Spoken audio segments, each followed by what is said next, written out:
Chapter 5160. I don't dare, this younger brother doesn't dare. Emokuin waved his hand miserably. This younger brother has been abstaining from meat and reciting Buddhist scriptures at home recently. I'm abstinent of worldly desires and charitable deeds.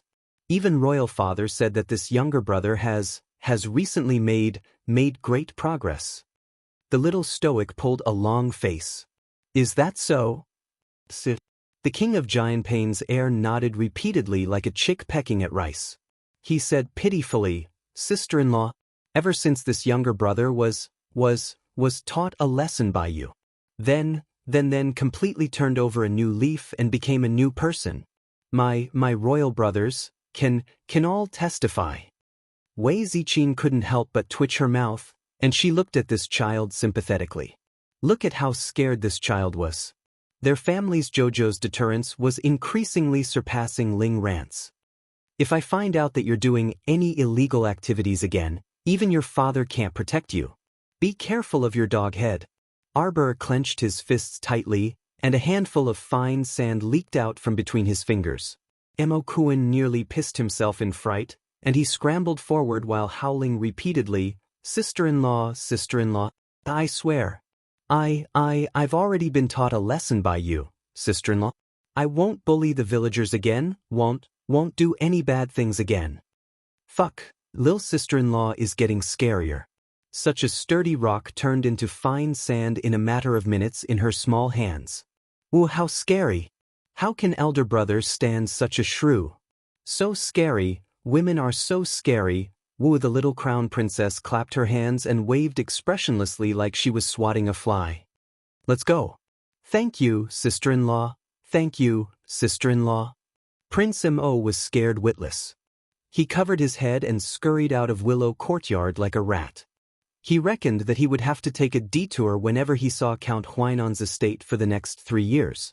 It was too scary. It was simply traumatizing. Prince Mo scurried out of Count Huainan's estate with his head in his hands and almost bumped into someone. Hey, little Kuin, what are you doing? Why are you walking so carelessly? You almost bumped into the crown prince. A helpless voice rang next to his ear. Mo Kuin's tease. The crown prince, who was dressed in a brocade robe and had his hair tied up by a jade crown, was staring at him with a serious expression. The crown prince of the Duke of Eternal Peace and the crown prince of the Duke of Linchuan followed behind. The one who spoke was the crown prince of the Duke of Eternal Peace, Mo Lu, who was looking at him sympathetically. He winked at him, telling him to be tactful. Big brother. I didn't do anything. I really don't have one. Mo Lien looked at him expressionlessly. Why do you look so guilty? Did you offend your sister-in-law again? His wife still had to follow his mother-in-law to Count Huainan's mansion on rainy days. She hadn't come back for so long, so he had to pick her up. The crown prince was in a bad mood when he saw Mo Kuin. This fellow was running away like a rat. He must have provoked Charles again. No, big brother. Mo Kuin waved his hand pitifully. Big brother, I've turned over a new leaf. The corner of Mo Lu's mouth twitched. He lowered his head and coughed softly. Elder brother, I see that little Kuin hasn't gone out to cause any trouble recently. He should have learned well. Mo Kuin nodded repeatedly and cast a grateful glance at the crown prince of the Duke of Eternal Peace. Mo Lien looked at him coldly. Have you seen your sister-in-law? Yes, I saw her. She's inside. Mo Kuin hurriedly said, There's a crazy woman. She's hitting my sister-in-law. Big brother, you should quickly go in and take a look. This person's brain went haywire and he almost bit his tongue after saying that. What? Chapter 5161. Mo Kuin couldn't care that much now. In any case, he was already unlucky enough. No matter what, he had to drag a few more unlucky people down with him. As long as he could successfully divert his brother's attention to others, he didn't care who he harmed. It was fine as long as he was fine. Greetings to the crown princess. Count Huainan stepped forward and bowed to Arbor with a complicated expression. Just based on the behavior of the Prince of Giant Pain's heir, he had a rough idea of this crown princess. She wasn't someone to be trifled with. Otherwise, why would the Prince of Giantpain's heir be scared witless and run away? Moreover, which of the people around him wasn't a reputable official in court? But they all respectfully stepped forward to greet her with smiles like a spring breeze. Which one of them wasn't extremely courteous to the crown princess? From this, it could be seen that this expressionless little crown princess was quite powerful. Count Huainon's heart was in turmoil. He lowered his head to look at the weeping Madame Bao and his second daughter. He deliberated and said, "Crown Princess, please forgive my daughter. My daughter is still young and doesn't know the rules. I don't know why she offended the Crown Princess." "Husband." Madame Bao hugged her daughter and cried bitterly, "Husband, you have to save us. Madame is forcing us to our deaths." Count Huainon coldly swept a glance at First Madame Lu. The latter didn't fear his cold gaze at all. She seemed to be used to Count Huainon's attitude and coldly replied, "Husband, you don't know. When this madam came just now, I saw second miss punching and kicking the crown princess through the defensive wall. This is the attitude of an official. Is this the upbringing of second madam in our Count Huainon's mansion?" Count Huainon was rebuked by First Madam and was so angry that he couldn't speak for a while. In the end, he only said dryly, "Then you don't have to beat them to death." "Husband, I'm not criticizing you, but there should be a limit to how much you spoil your daughter. Outsiders don't know and think that this madam doesn't know how to teach a concubine's daughter. But you don't know that in our Duke of Huainon's mansion, the daughters of concubines are raised and educated under the feet of concubines. Even madam can't interfere or make the decision." "Madam!" Madame Bao shouted angrily and angrily. "Did I say anything wrong?" First Madame Lu sneered. "Today, Fang Mingyue dared to be so impudent and boldly offend the crown princess. Isn't it all because Lord and second concubines spoiled her?" "Master, look at what Madame is saying." Little Madame Bao was furious. She clutched her chest and shouted, "How can this be caused by me and Master spoiling her? It's clearly, what is it?" First Madame couldn't help but sneer. Could it be that this stupid woman wanted to push all the blame to the little crown princess? She was too stupid, too hopeless. "All right, stop arguing." The Count of Huainon, Fang Xienge, felt his face burning. With so many officials and colleagues present, his own family was in such a chaotic situation. How could he, the Count of Huainon, show his face? "Crown Princess." Count of Huainon cupped his hands at the little stoic crown princess. "Please forgive my daughter's momentary anger for the sake of Grand Consort Fang." The little crown princess said crisply, "Unforgivable." Wei Ziqin covered her mouth with her handkerchief and coughed lightly to cover the laughter that almost came out. Her miss was a bit adorable no matter how she looked at her. Then she looked at second miss, who was kneeling on the ground with disheveled hair and a sorry figure, and felt even more disgusted. Chapter 5162. Count Huainon's old face stiffened slightly before he hurriedly smiled apologetically. "Crown Princess, please forgive this old official's second daughter. She offended you just now and offended the Crown Princess. The two of them punched and kicked me in front of everyone."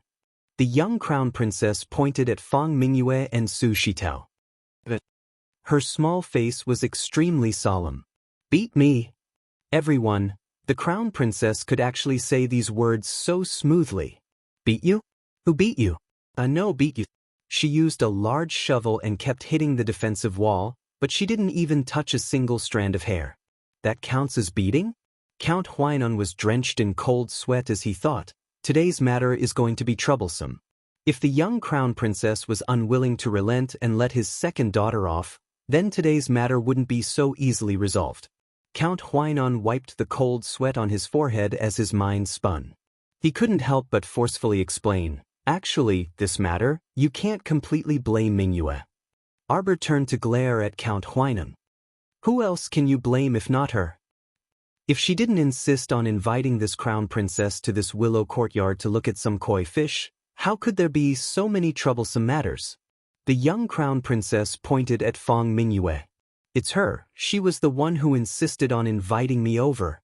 If Count Huainon could beat someone right now, he really wanted to raise his hand and slap his youngest daughter. "Are you stupid? Are you bored out of your mind? Why did you have to provoke such a big figure for no reason?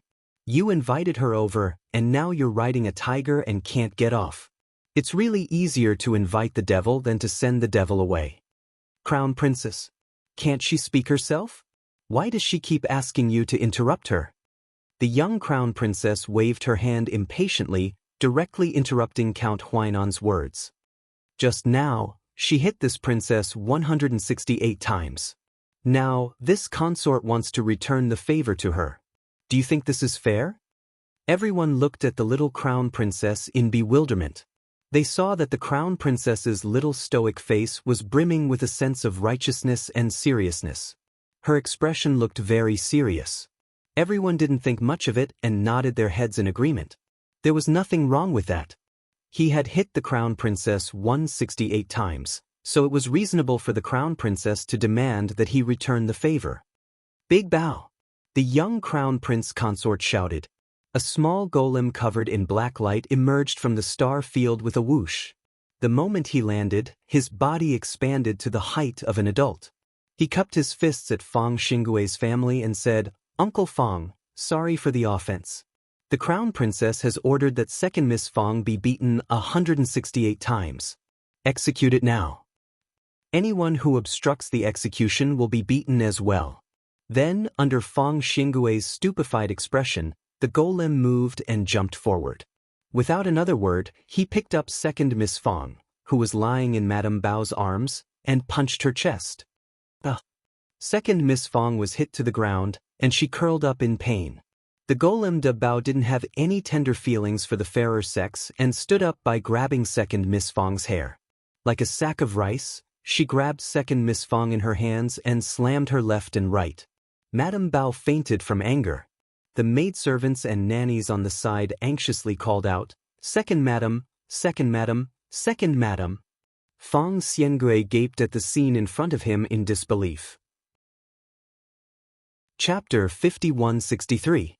This Crown Prince Consort, in front of him, in front of all the court officials, just like this, treated her daughter like a piece of rag, letting the mechanical puppet swing her back and forth for fun. His old face was so angry that it was distorted, and he was panting heavily. If he could make a decision, he definitely would not let her treat his daughter like this. But now, who could help him? Stop! Fang Xiangui finally could not hold back his anger. Stop! Stop! Tell me clearly, which crazy woman has the guts to hit your sister-in-law? When Emo Lien stepped into Willow Courtyard with a cold face, she immediately saw the situation. The golem, de Bao, was currently showing off its might in the garden, holding a rag in its hand, and was currently flinging it left, right, up, down and down. There were only dong dong dong dong sounds that sounded like heads hitting the brick floor, and for a moment, people were dazzled. The Duke of Eternal Peace's heir, Emo Lu, could not help but raise his hand to support his forehead. He coughed lightly and said, "Elder brother, this place is so messy. Why don't we go to the front hall and wait for sister-in-law?"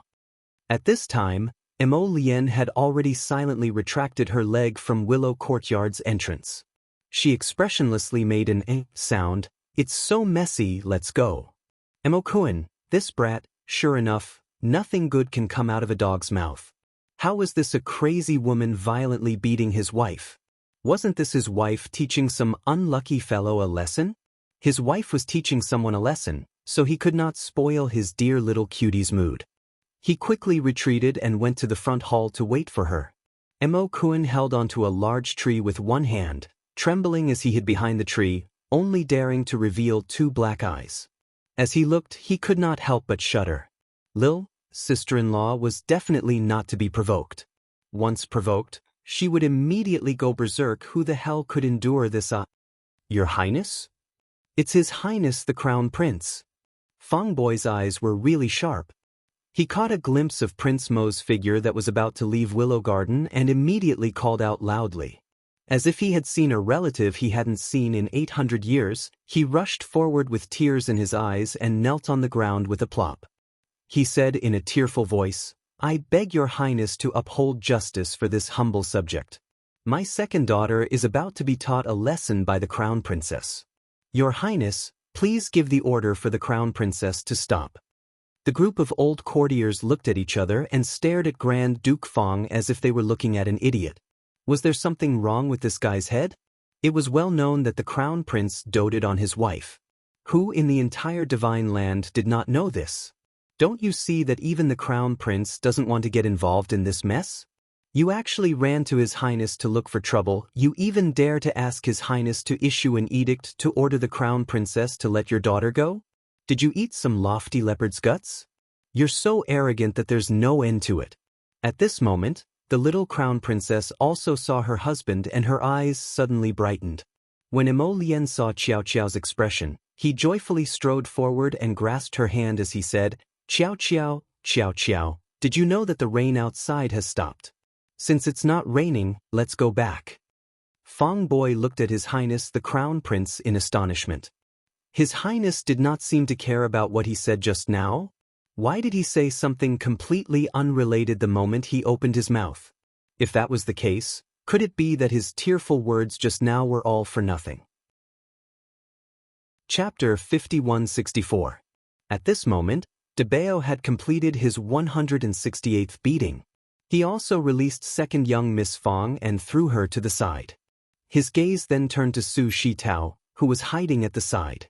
Su Shitao was about to faint from fright.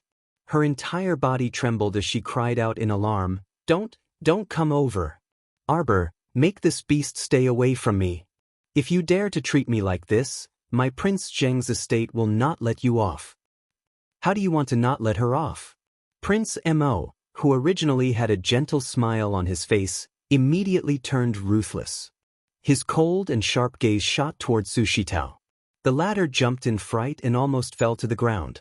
Su Shitao's lips trembled, and her entire body couldn't help but shiver. She shook her head and said, Your Highness Crown Prince, I didn't mean it that way." Arbor raised his small hand and ordered, "Debao." "Yes, little master." Debao jumped in front of Su Shitao. His metal square face revealed a comical smile at her. "You just beat Master 168 times. According to the rules, all of this should be returned to you. Now, I'm going to beat you 68 times. Are you convinced?" I'm not convinced. I'm not convinced." Su Shitao shrieked. When did I beat her 168 times? The one who beat her through the defensive wall was Fong Mingyue from the beginning to the end. Not me, not me. Master said you beat her, so you beat her." The golem roared angrily. It stretched out its legs and jumped. Its jumping power was excellent, and it quickly pounced in front of Fong Mingyue. Without a word, it picked her up and beat her up just like how it had done before. Su Shitao covered her face and cried out bitterly. She kept shouting, Big brother, save me, big brother." The little crown princess clenched her fists. She wanted little steel teeth and said nonchalantly, "Beat them up until they have to make a detour when they see me in the future." Annoying. Who had the time to chat with these orioles and swallows every few days? If she couldn't raise them properly, she would beat them up until they were all obedient when they saw her in the future. When the Empress received the news, it was already dinner time. Hearing that the young crown princess retaliated against the miss of Prince Zheng's mansion and the second miss of Count Huainan's mansion, she held her chopsticks in a daze. "Empress? Empress?" Zhenju, who was always by her side, called out to her softly. The Empress came back to her senses and said with a sigh, "She looks like me. She looks exactly like me when I was young. If she could make a move, she would make a move. Who would be willing to talk nonsense with you all day long?" She was indeed Bai Wuxia's daughter-in-law. She was still as elegant as she was back then. The corners of the palace servants' mouths twitched. They coughed lightly and lowered their heads without saying a word. "Men, pass on my orders."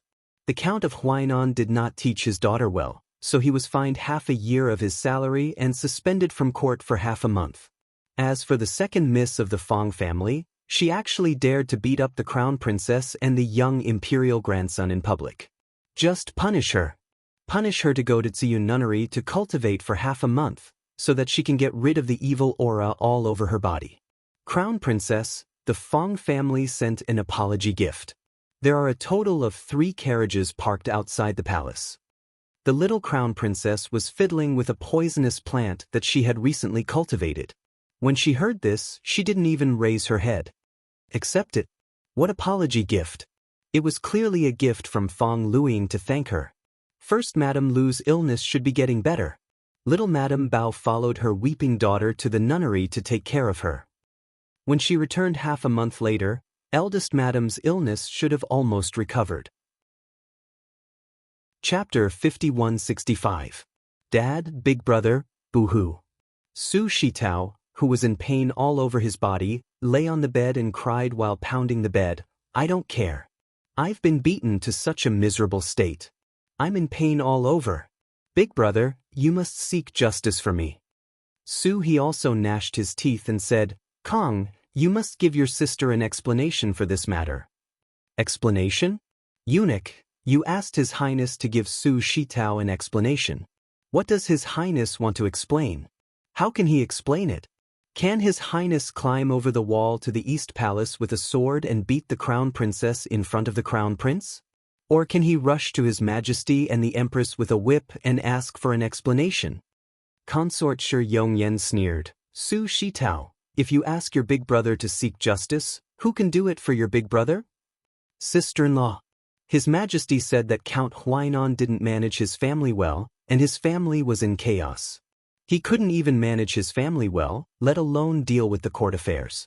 Now, His Majesty personally issued an edict to punish Count Huainan's salary.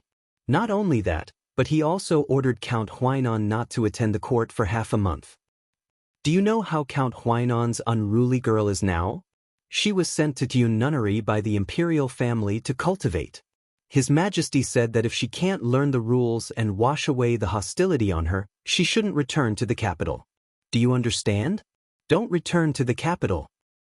Do you think His Majesty doesn't want to punish you? But you're smart enough not to fight with the Crown Princess directly. So His Majesty can't find a reason to punish you. But your brother, your big brother, he was implicated because of you. His Majesty even dismissed him from the inspection mission in Guangnan City and sent other imperial envoys to him. Enough.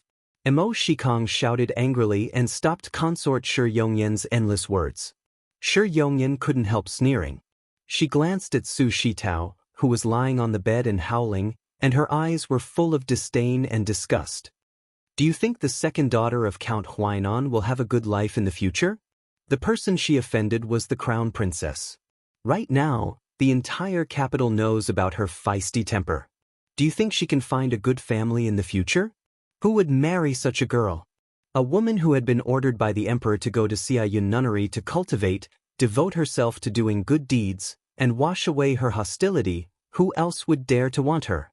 She's completely finished. Have you said enough? Mo Shikong roared. Sister-in-law, I know. Do you dislike our family? Do you think that our family has come back and divided your properties in the prince's mansion? You've always despised our family.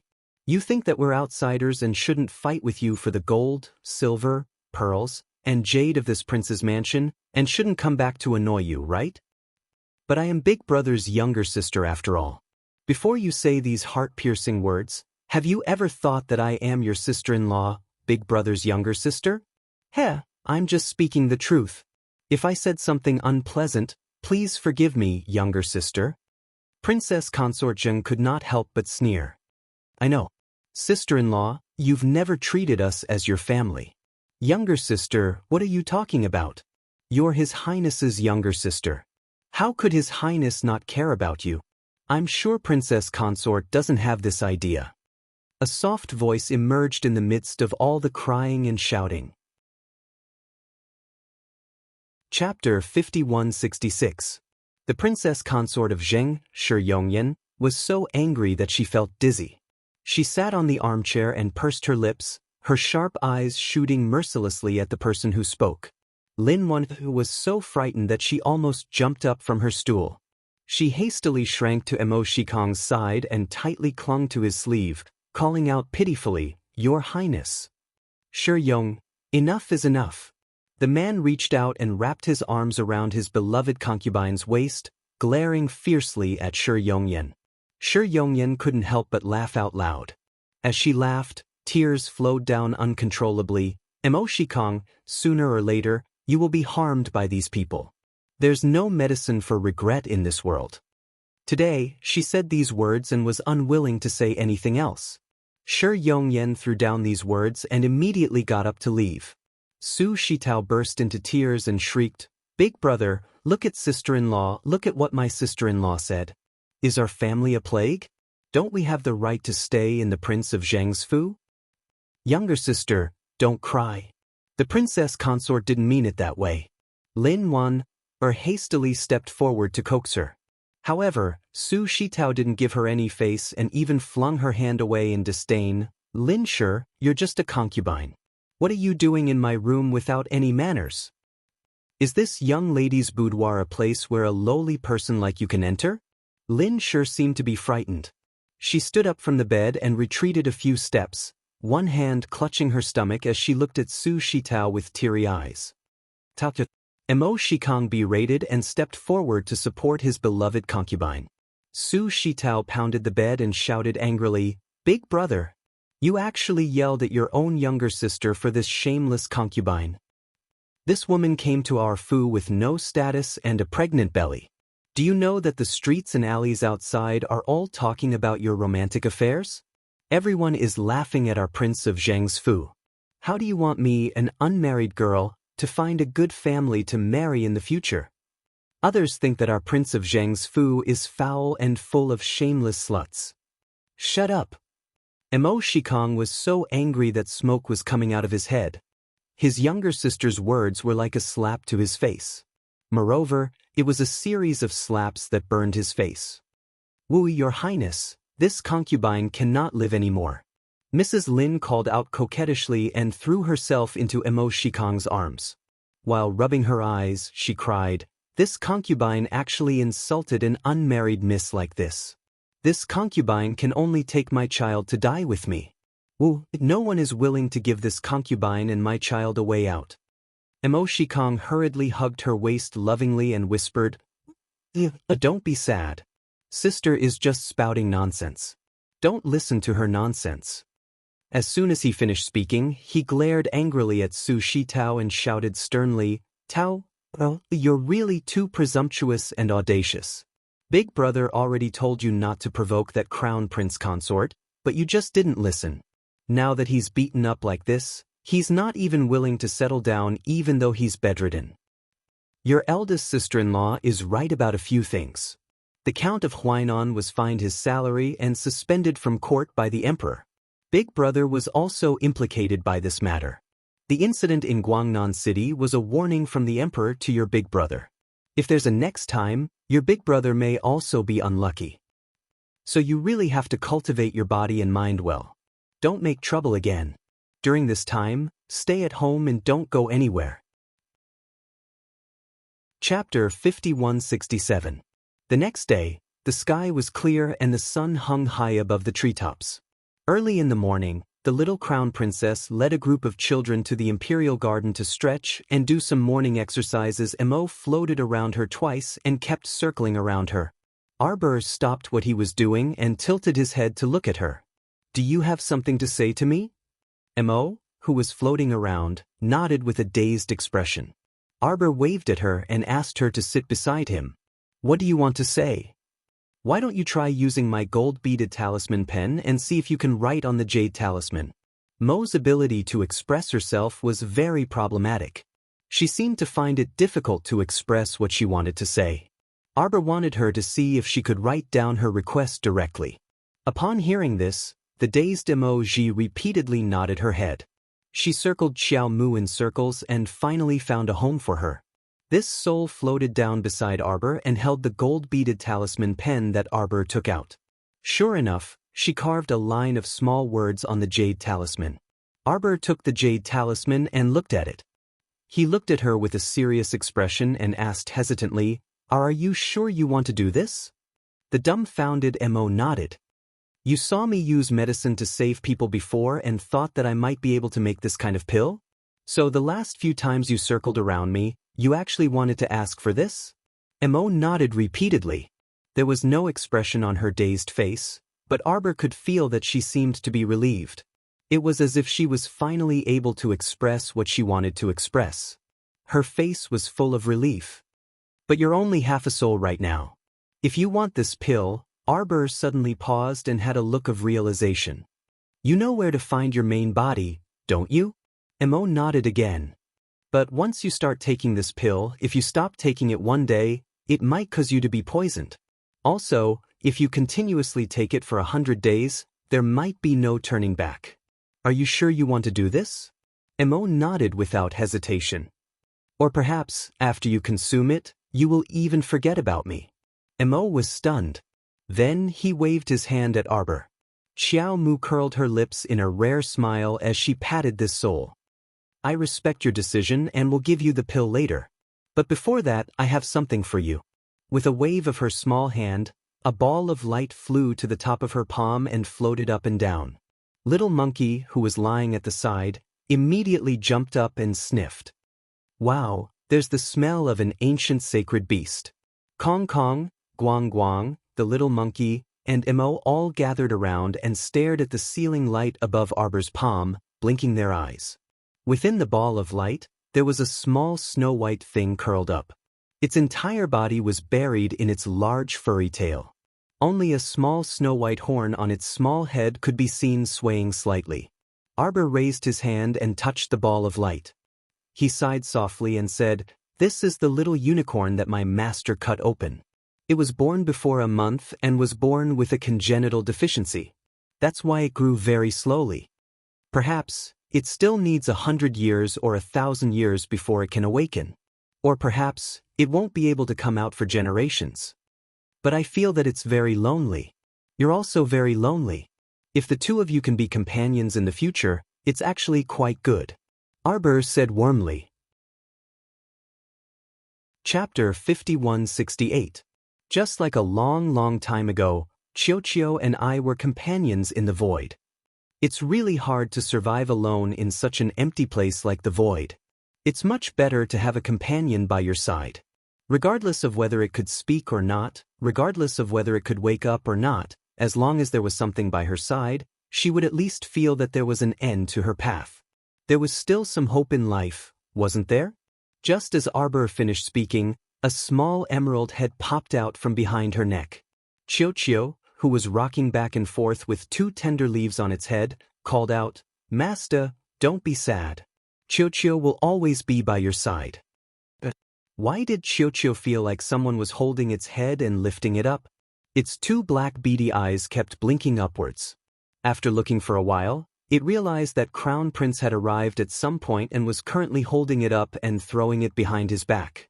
Qiuqiu hurriedly used its 2 thin branches to hook onto his collar and hung it on the back of his neck. It huffed and puffed. Master, Crown Prince was a bad silver.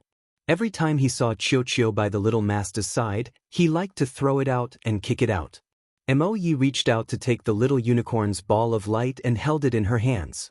When her dazed face turned towards Arbor, she tried her best to squeeze out a stiff expression that didn't look like a smile. Arbor said expressionlessly, "This soul fragment of yours isn't like the main body. There's no need to force yourself to make a difficult expression." Mo hurriedly restrained the strange expression on her face and nodded repeatedly. She held the little unicorn and gestured with her hands. Little Monkey said from the side, "Big sister, my sister said that she also wants to give you something in return." "There's no need." Arbor's face was stoic as she said expressionlessly, "Your sister is penniless now.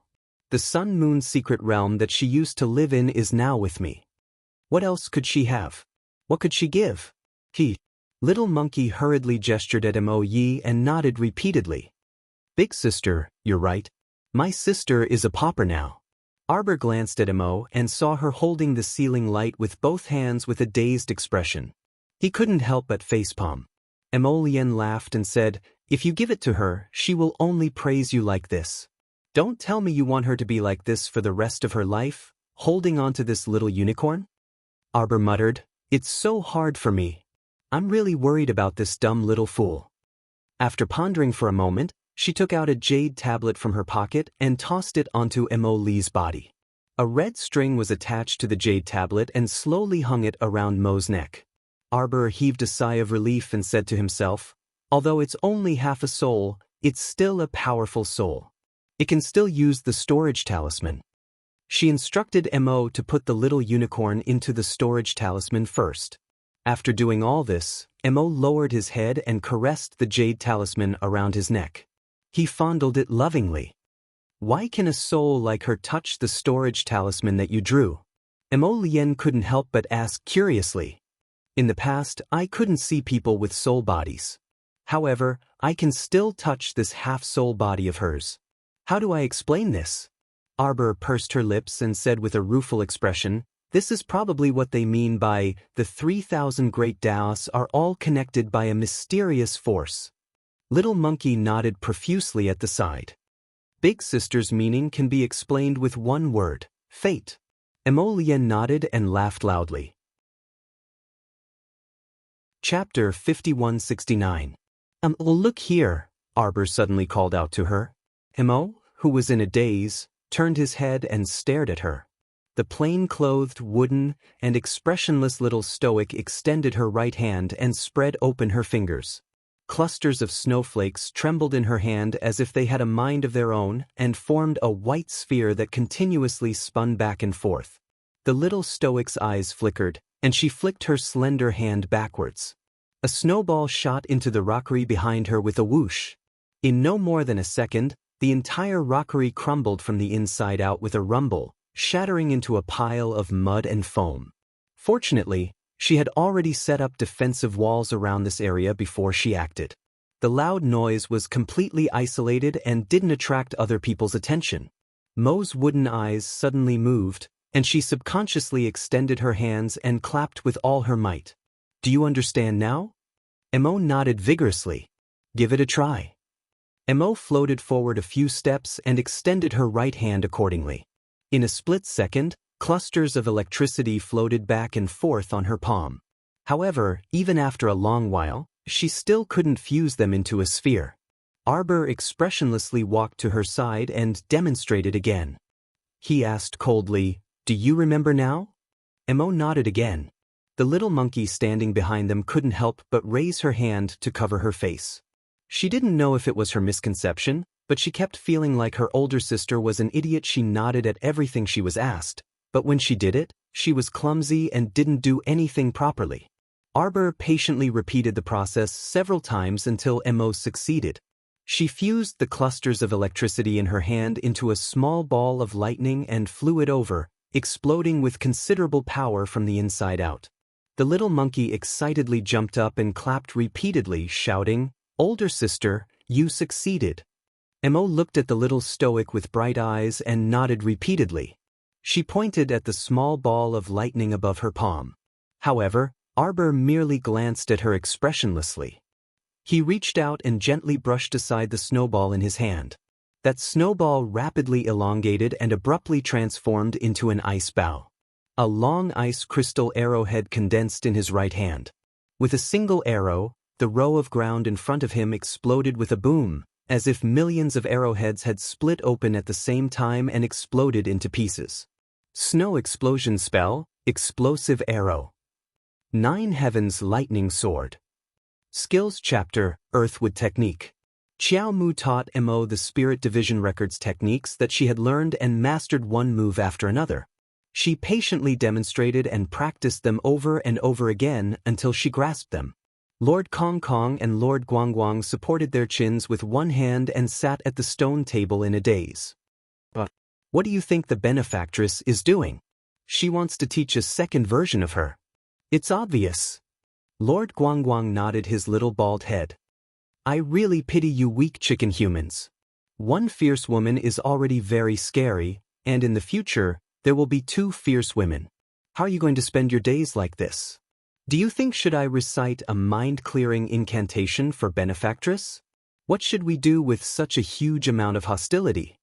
As he spoke, the slow-witted Mo held a sword that flickered with lightning as he swiftly leaped down from the sky, and his sword seemed to have slashed apart the sky as he fiercely descended to the ground. Everything in this area of the garden was completely destroyed. Everything was reduced to nothingness when the sword fell. Amitba, flowers and grass are all living beings. Benefactresses, please don't cause any more destruction. The little monk puffed up his chubby cheeks and nagged very solemnly. Chapter 5170. Little Monkey jumped up and applauded with all his might. Although his sister was a little stupid, she was born with outstanding talent. Even if her intelligence was not high enough, her foundation was still there. In just half a day, she was able to learn so many moves. This was not something an ordinary person could do. Arbor kept his thunder sword and took a step forward. He raised his hand and patted Mo's shoulder. In the future, if someone chases you into the void, my sword will be the first to not let him off. Mo's mouth twitched, revealing a stiff smile. Little Monk Kong Kong rested his chin on his hands. He turned his head and looked at Prince Mo, who was sitting beside him. Under the golden sunlight, that elegant and handsome crown prince was also supporting his chin with his hands. He was staring at the female benefactor. There seemed to be a light flashing in his eyes. Your Highness, Crown Princess. Kai Xiu hurriedly walked along a small path and called out while looking back and forth. Arbor waved his hand and removed the defensive barrier. Kai Xiu turned her head and saw everyone appearing in front of her. She also saw the ruins of the rockery and the flower bed. She opened her mouth so wide that she could stuff a duck egg in it. Heavens, the crown prince and his wife, this early in the morning, said that they were going to take a stroll in the garden. They actually raised a corner of the garden to the ground. Let's go back and have lunch. Little Monkey jumped up and raised his little hand to cheer. Mo floated 2 steps forward and tilted her head to look forward. She saw that under the light of the sun, a beautiful woman in plain clothes was walking beside the crown prince. The fragrance of the 2 plants was like the background of a painting. In an instant, it was as if it could be frozen into eternity and could never be forgotten. Friend? 2 words floated in her heart. Close friend. After the song ended, the leaves in the garden rustled down. The woman left the zither and stood up to bow to the roof in front of her. She stood there silently for a long time. For a long time, there was no sound in the garden. Only the cold wind brushed past her face. The woman in thin clothes slightly lowered her head. She did not make any sound. Until an unknown amount of time later, a faint voice came from the roof. You can leave. Only then did the woman raise her head slightly and call out, Young Master. Young Master Omega Kotoku glanced at her coldly. Just this icy glare made Miss Rand swallow her words. After bowing, he turned around and left the garden. Chin Exen lay on the eaves and looked up at the dim starry sky. Holding a wine pot in one hand, he looked into the dark night with a cold gaze. Dugu Ling floated to his side and sighed. What should we do? I received the exact information today. That king of Duo Luo is completely useless now. I don't know if he's gone crazy or if he's lost his mind. In any case, he can't be used anymore. Many of the men we sent out have been encircled by the Crown Prince's men in the past 2 days, and there have been many casualties. Do you think there's a need to continue?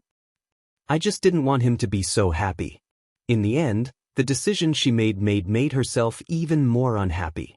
Chin Exen tossed the wine pot and flipped over to sit up. He drew a long sword with one hand and flew out of the room. He brandished his sword in the room to vent the anger in his heart. If we attack the Imperial City now, what do you think our chances of success are? With the resources and connections we have now, there's a chance of success, but the ancestor hasn't given the order. His theory of nibbling is already unrealistic. Chapter 5171. Right now, the heavenly fate has been exposed, and several underground bases have been destroyed. If we continue to develop according to his method of encroachment, we will be defeated one by one sooner or later. Omega Kotoku Young Master stabbed the camphor tree in front of him, leaving a deep sword mark on the tree. Second Young Master wants to. Dugu Ling stood behind him with a frown on his face. Acting on his own?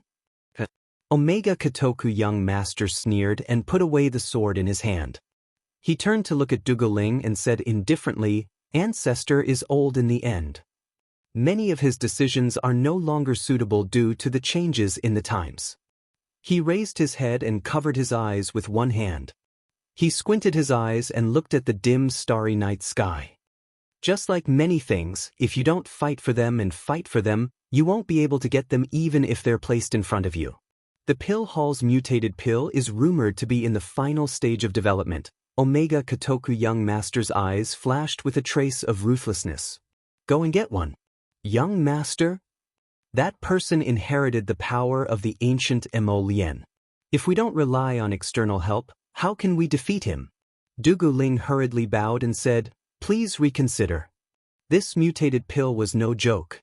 Once consumed, the young master might not have a high chance, but there was a 1 in 10,000 chance that he would turn into a corpse puppet. Of course, with the young master's talent, he didn't believe that would happen. At most, the young master would awaken a special ability. Look at little 5, isn't he doing well now? Omega Kotoku young master smiled faintly. Say, since we're close to him, why don't we try it first? Ah Exin, Dugu Ling called out helplessly. Qin Exin raised his hand to stop him from continuing and turned to walk out of the garden. Tomorrow at this time, I want to see a level 5 mutated pill. Dugu Ling was silent for a moment. In the end, he didn't call out to him and watched him leave. The next evening, Eastern Palace. Your Highness, you're finally back. When Kai Xiu saw the Crown Prince step through the door, she hurriedly went up to greet him. She hurriedly said in a small voice, "This afternoon, after the Crown Princess received a message from a mechanical bird, she has been sulking until now." Mo Lien secretly scolded her father in her heart. She had dragged him to the imperial study to discuss this and that endlessly. Look, his wife was angry. Hence, he hastily ran inside, lifted the bead bracelet, and entered the inner hall. Sure enough, he saw the little stoic sitting on the bed with a fuming expression. She had pulled out a pillow and was pounding it with all her might. Mo Lien's heart shuddered nervously for no reason. Could it be that the person his wife was hammering was his true self? He didn't feel that he had offended his wife today. This morning, he only took advantage of the fact that his wife was sleeping soundly and secretly kissed her twice. He shouldn't have been discovered, so why was he beaten by his wife? When Arbor looked up, he saw Jojo's Lotus hesitating as she leaned against the shelf of treasures next to the door. She dawdled and didn't come forward, and her 2 black, beady eyes were looking at him with an aggrieved expression. "You're back," the little fellow called out weakly. "Wife." Mo Lien hastily ran over and scooped her into his arms. He had an expression of admitting his mistake. Hit me, don't hit the pillow. This husband came back late today. Hit me hard. This husband will definitely come back on time tomorrow." Arbor glanced at him speechlessly. Chapter 5172. This guy's serious expression as if he was asking to be hammered was both amusing and infuriating. Arbor looked down at the pillow on his lap. "You think it's you? What did this guy do to have such a guilty conscience? Did he think Jojo was hammering a lotus as soon as he stepped in? Could it be that he had really done something wrong? What did you do today?" "I didn't do anything." Mo Lien quickly looked at his wife magnanimously and reached out to grab her small hand, rubbing it against his chest. "Jojo, feel it if you don't believe me. Hubby's heart is beating passionately for you. I don't dare to deceive you in the slightest." Arbor's mouth twitched, and he expressionlessly pulled back his hand and pounded the pillow. "Did you know? That person ran away." Who ran away?" "Mu Qingya, Huang. He used a mechanical bird to send me a message today, saying that she was rescued by someone. Snow Island has also been turned into a mess by someone. It looks like I've reached the end of my days as the island master." Mo Lien. His wife was angry at him for reaching the end of his days as the island master, but it turned out she wasn't angry at him for returning late. "Who saved Mu Qingya? Does Huang He know?" Huang He sent a message saying that those people didn't act like normal people. They all seemed to be speed superhumans. They didn't directly clash with the island's army. Instead, they used a surprise attack to directly rescue her and then retreated. The little stoic fumed. "Although our people killed several speed superhumans, we didn't have time to conduct a large-scale search. This group of people came quickly and retreated even faster. They left after rescuing her." "Didn't you already order Huang He to get rid of this woman?" Mo Lien couldn't help but be stunned when he recalled this matter. Huang He said there was some progress on the antidote. I originally wanted to try it out on Mu Qingya again, but who knew? Arbor clenched his fists. But with her broken body, she probably won't live for long even if she's rescued. I just don't understand what Tianyun is after. As far as I know, Tianyun will never save a useless person. So this Mu Qingya should be useful in some way? But Huang He also said that Mu Qingya's body is strange. Several of the corpse puppets that had been used to test the medicine had already died. Mu Qingya, on the other hand, has tried several kinds of antidotes and taken no less than 100 kinds of medicines, but she's still alive. That means Mu Qingya isn't just a mutant with a special ability. Mo Lien took over Arbor's words and continued to analyze. Or perhaps, this Mu Qingya has taken some high-level mutated pills from Tianyun? Could her body be reinventing itself in ways we don't know about? Arbor was shocked. He sat up straight and carefully considered Mo Lien's words. He nodded solemnly. So she might not die immediately. As long as this body doesn't collapse, maybe it can make a comeback? This is only one of our inferences, so it might not be completely correct. Mo Lien held her hand comfortingly. After all, if Tianyun can really produce this kind of medicine that can continuously refine the human body by force, it can create even more monsters that can't be killed. It's impossible for it to continue lying dormant. At this point, the two looked at each other and suddenly said, "We have to have Huang He and the others come back as soon as possible." Chapter 5173. I've already notified him. Arbor clenched her fists. She wasn't sure what this heavenly fate wanted to do next. What effect would kidnapping Mu Qingya have on the big picture? Or was it that Mu Qingya actually had a secret they didn't know about? For example, perhaps her body could be modified again? Arbor shook her head. There was no point in thinking too much now. She should summon Huang He and the others back as soon as possible. How's Mr. Su's research going at the small base in Beiwang Valley? Arbor thought of this and hesitated for a moment before saying, "Why don't we invite Mr. Su and the others back as well? We can discuss it with Huang He and the others and see if the two sides can piece together useful information to make progress in research." Mo Lien nodded solemnly. I was also thinking the same thing. I'll have someone inform Mr. Su and the others to set off immediately and join us here. When the time comes, let Mr. Su and Huang He discuss what to do next. Arbor nodded. We can have the people who killed the heavenly fate come back in batches. Arrange for them to be gathered at Duan Yu's place first. We'll see when the time comes.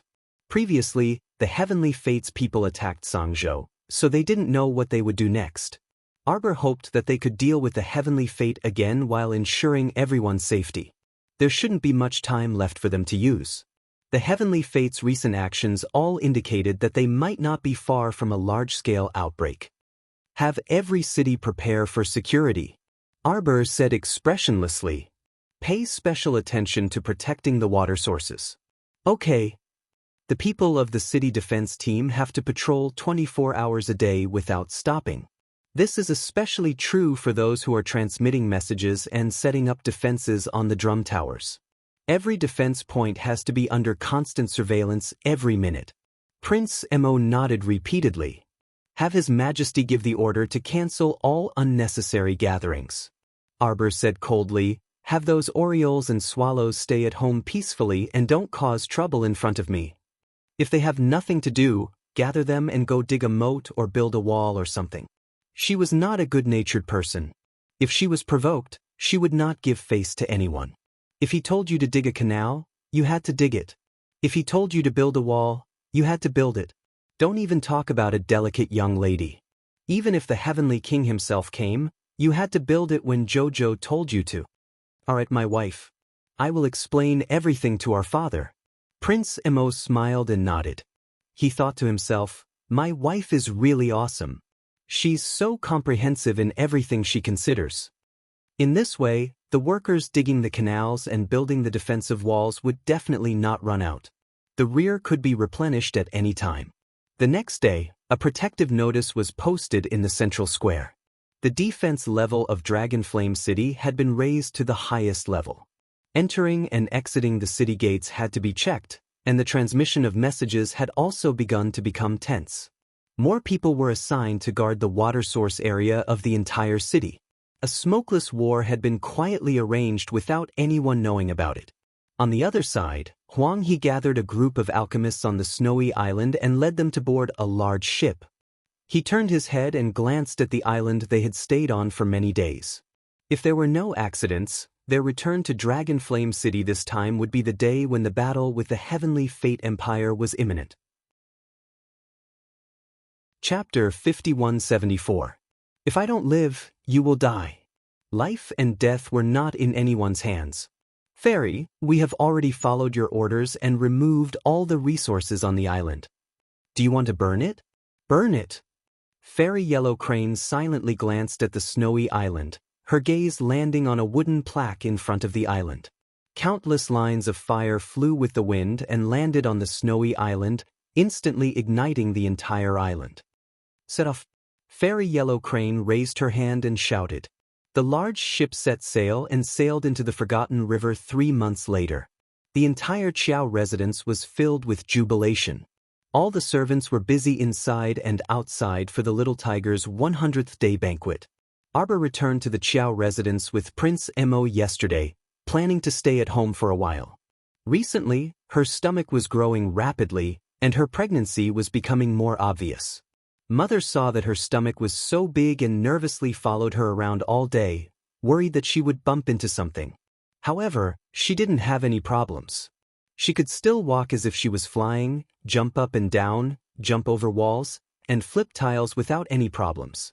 She was the clearest about her own body. She checked her pulse 3 times a day, and every time, she was very healthy and normal. The key was that there was still no reaction, and she could eat and sleep. Counting the days, she reckoned that she would be able to meet baby Mo in another 3 months. Thinking of this, she felt happy for no reason. Recently, her husband was so busy that he couldn't even see the sky and earth. Day and night, he was busy dealing with the information gathered from all over the world. Many small fortifications were constantly harassed by the small forces of the Heavenly Fate Empire. Like probing, like provocation, there weren't any obvious movements, but they were always like rats in the gutter. From time to time, they would crawl out and make a bunch of noises. It was very annoying. In addition, a medium-sized matter also happened in the 3 continents recently. There was an organization called Bright Light that was rapidly rising in various large cities in the 3 continents. Especially in the capital cities of the 3 continents, they had established quite a reputation and won over the faith of many people.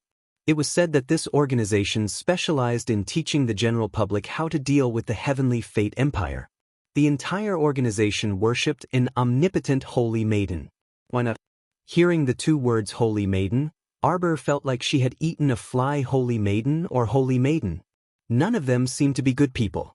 She once again thought of the saintess of the Sun Moon Temple, near Yaoguang. She had escaped so quickly. Ever since Du Chunjiang left, it was as if she had disappeared from the face of the earth. She had not been seen again. Now that he thought about it, he missed it quite a bit. Arbor thought to himself as the corners of his mouth curled up into a cold arc. Bright light? Using light to illuminate the entire earth? Crown Princess, Crown Princess, Crown Princess. Kai Xiao excitedly rushed in from outside and said with a happy face, Young Master Duanmu, young Miss Qi, and the others have returned. Arbor stood up and walked out quickly. Duanmu Qing and the others had come out of seclusion a few days ago. They had all gone to the western outskirts Eastern Peak Mountain to undergo the heavenly punishment. After Duanmu Qing consumed the holy fruit, he had been absorbing the power of the holy fruit drop by drop. He had been in seclusion in the star field for so long, and he had broken through to the 8th level of Godmaster. His talent was indeed shocking. As for Qi Xianxian and the others, they had all stepped onto the steps of God Realm experts and rushed to the East Peak Mountain to experience the 5 spirits' reincarnation. These few days, the Dou family head, who lived near the East Peak Mountain, was scared out of his wits. The 5 spirits' reincarnation tribulation seemed to be free. It was as if it was crazy and kept descending on the East Peak Mountain. Chapter 5175.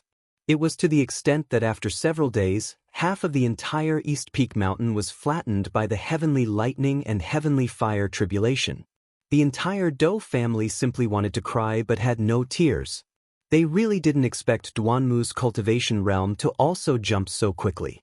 After eating the holy fruit, it was as if he was assisted by the gods.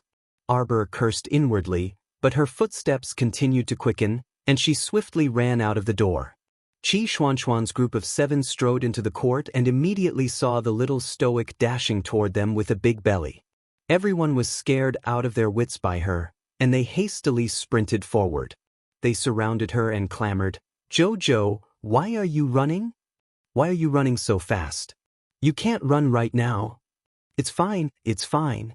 Arbor waved her hand and reflexively rubbed her belly. "You guys don't know, but sometimes when I'm too lazy to move, Baby Mo will even urge me to come out and exercise." Everyone looked at her with indescribable expressions. "It's true." Arbor nodded and rubbed her belly in all seriousness. "Baby Mo isn't like his dad. He's very obedient."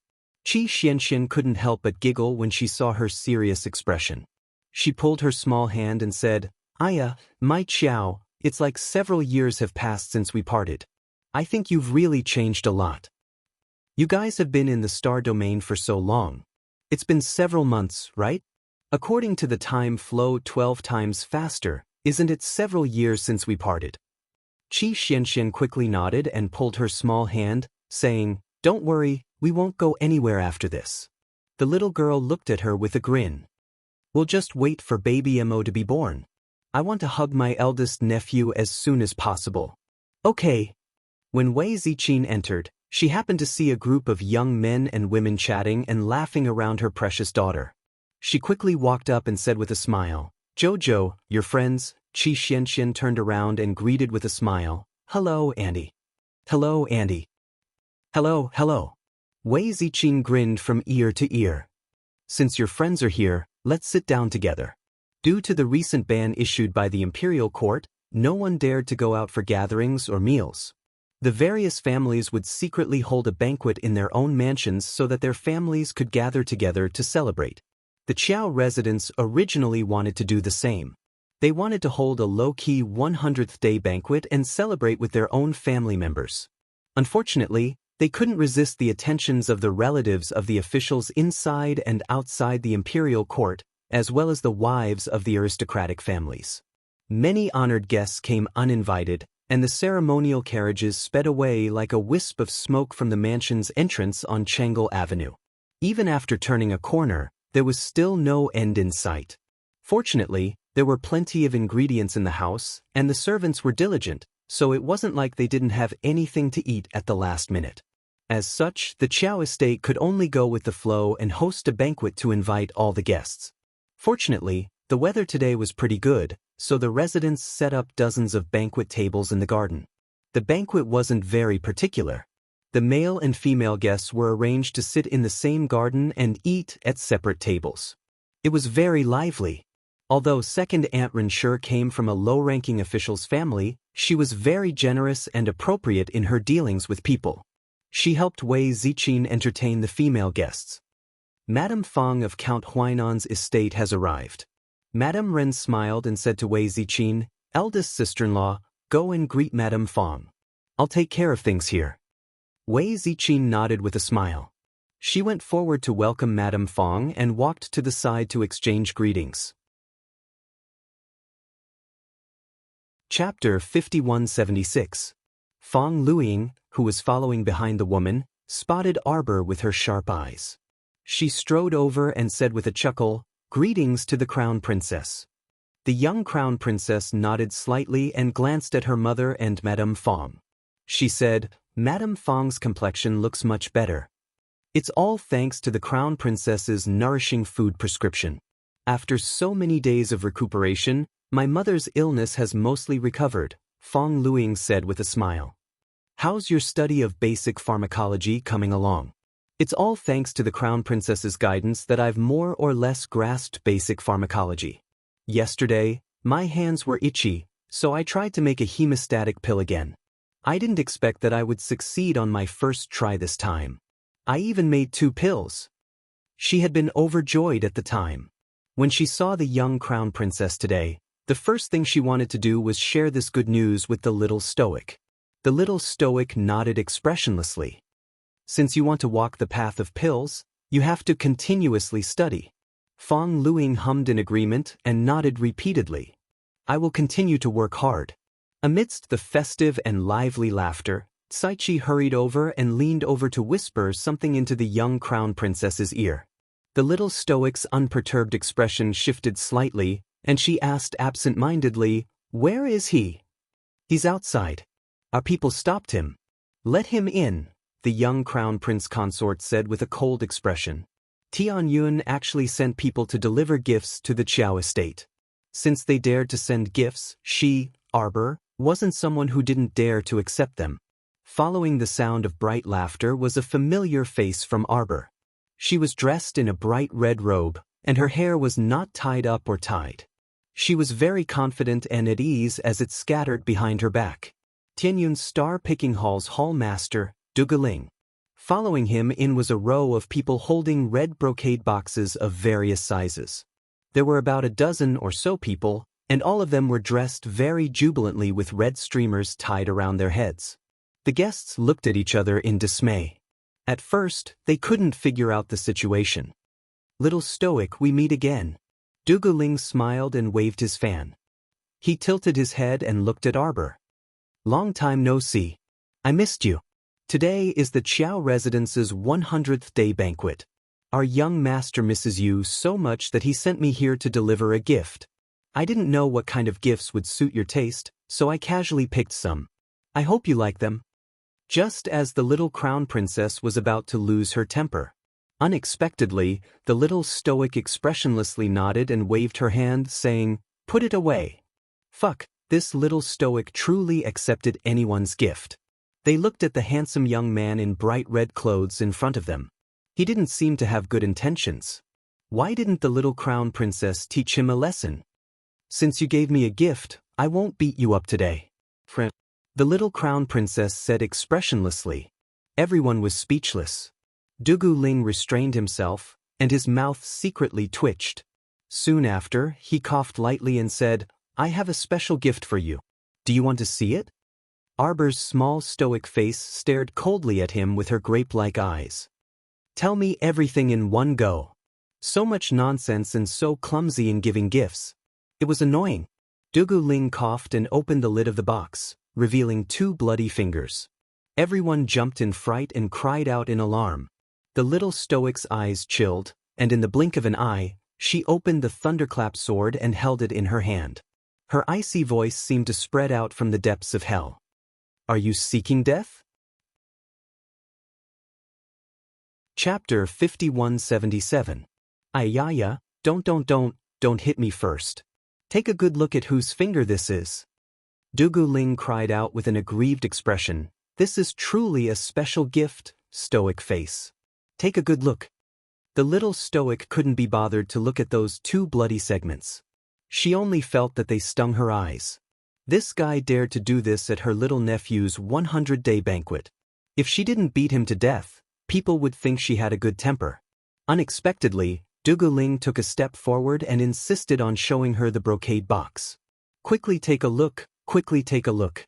This is the finger of your great enemy. It's true. I'm really not lying to you. Take a look." Arbor paused in his action of slashing with the thunderclap sword, and a faint, sharp glint flitted through his eyes. "Mu Qingya." When she spat out these 3 words, her chilly voice fell into everyone's hearts. They intuitively felt like a string of ice beads rolling into a bead tray, crisp and clear. Her first thought was Mu Qingya when it came to her great enemy. There weren't many people in this world who could be considered her great enemy. The only one who escaped recently and fell into the heavenly fate empire's clutches was this person. However, she saw Dugu Ling looking at her with a grin and an approving expression. I knew the little stoic was the smartest person in the world. Could it be that he really guessed correctly? Arbor's gaze shifted slightly, but his small face didn't show much emotion. The young sir said that he also didn't know that the old man would send people to kidnap Hall Master Mu. In his heart, he felt very apologetic. Stoic, we didn't send people to do this. The little stoic looked at him expressionlessly. You ran here especially to explain this matter? Even if you didn't do it, it was your heavenly fate empire. You're all jackals of the same lair. When the two words, heavenly fate empire, entered their ears, all of them exhaled in unison. They all looked incredulous as they glared at Duguling. This red-clothed young sir was actually a person of the heavenly fate empire? Currently, His Highness had already ordered a manhunt for people of the heavenly fate empire in the entire Dragon Flame City. Who would have thought that this young master's guts would be so bold? As a person of the heavenly fate realm, instead of hiding at home, he actually dared to appear at the Qiao Estate's 100-day banquet? He even bowed so much to the Crown Princess. Everyone couldn't help but look at the young Crown Prince Consort in puzzlement. They all secretly thought, the Crown Prince Consort and this young master of Tianyun seem to be very familiar with each other. Could it be that they are acquaintances, or even friends? Everyone stole a glance at the young Crown Princess. Seeing her cold expression, they did not dare to make any wild guesses. As for everyone's suspicions and guesses at the banquet, it had absolutely nothing to do with the little stoic. What other people thought had nothing to do with her, and she was never someone who cared about how others looked at her. However, what annoyed her the most was Duguling's real intention for coming here to deliver 2 bloody fingers. You can't just barge in, you can't barge in. Outside the courtyard, several servants' shouts could be heard, accompanied by the sound of hurried footsteps. The royal guard standing guard around the Qiao estate promptly appeared at the courtyard's entrance and blocked the group of people who were hurrying over. How dare you block our holy maiden's path? Go away! Following that shout, the 2 guards of the Qiao estate were sent flying through the air with a slap, crashing straight towards the banquet. All the guests couldn't help but gasp in surprise. Chapter 5178. Just as the 2 men were about to crash onto the banquet table, 2 black figures suddenly appeared and swiftly grabbed the legs of the 2 guards. Both of them jumped back and steadied the 2 guards. Only then did everyone let out a collective sigh of relief. The 2 guards were a little frightened. Even though they had steadied themselves, their faces couldn't help but turn pale. Ah, someone's here to cause trouble. Duguling hurriedly moved to the side and patted his chest, pretending to be frightened. The little crown princess turned to look at the arched entrance of the court with a frosty expression. She saw a group of people crowding around a white-clothed woman, weapons in their hands. All the guests hurriedly stood up and gathered towards the center. Everyone looked at these uninvited guests with an indescribable panic. The atmosphere was suddenly filled with a tinge of tension. Both sides silently raised their guard. Jojo! Second Antran hurriedly pulled on her sleeve and looked at the intruders with surprise. Who are you people? Why have you barged into our Qiao estate? Qiao Zhongbang and Second Uncle Qiao also asked with a cold expression. Who are you? State your name. This is our holy maiden of Zhaoguang. A woman in a green dress with a cold expression strode to the front of the group and coldly glanced at everyone. She raised her chin high and spoke slowly. The holy maiden is here. Why hasn't anyone come forward to greet her?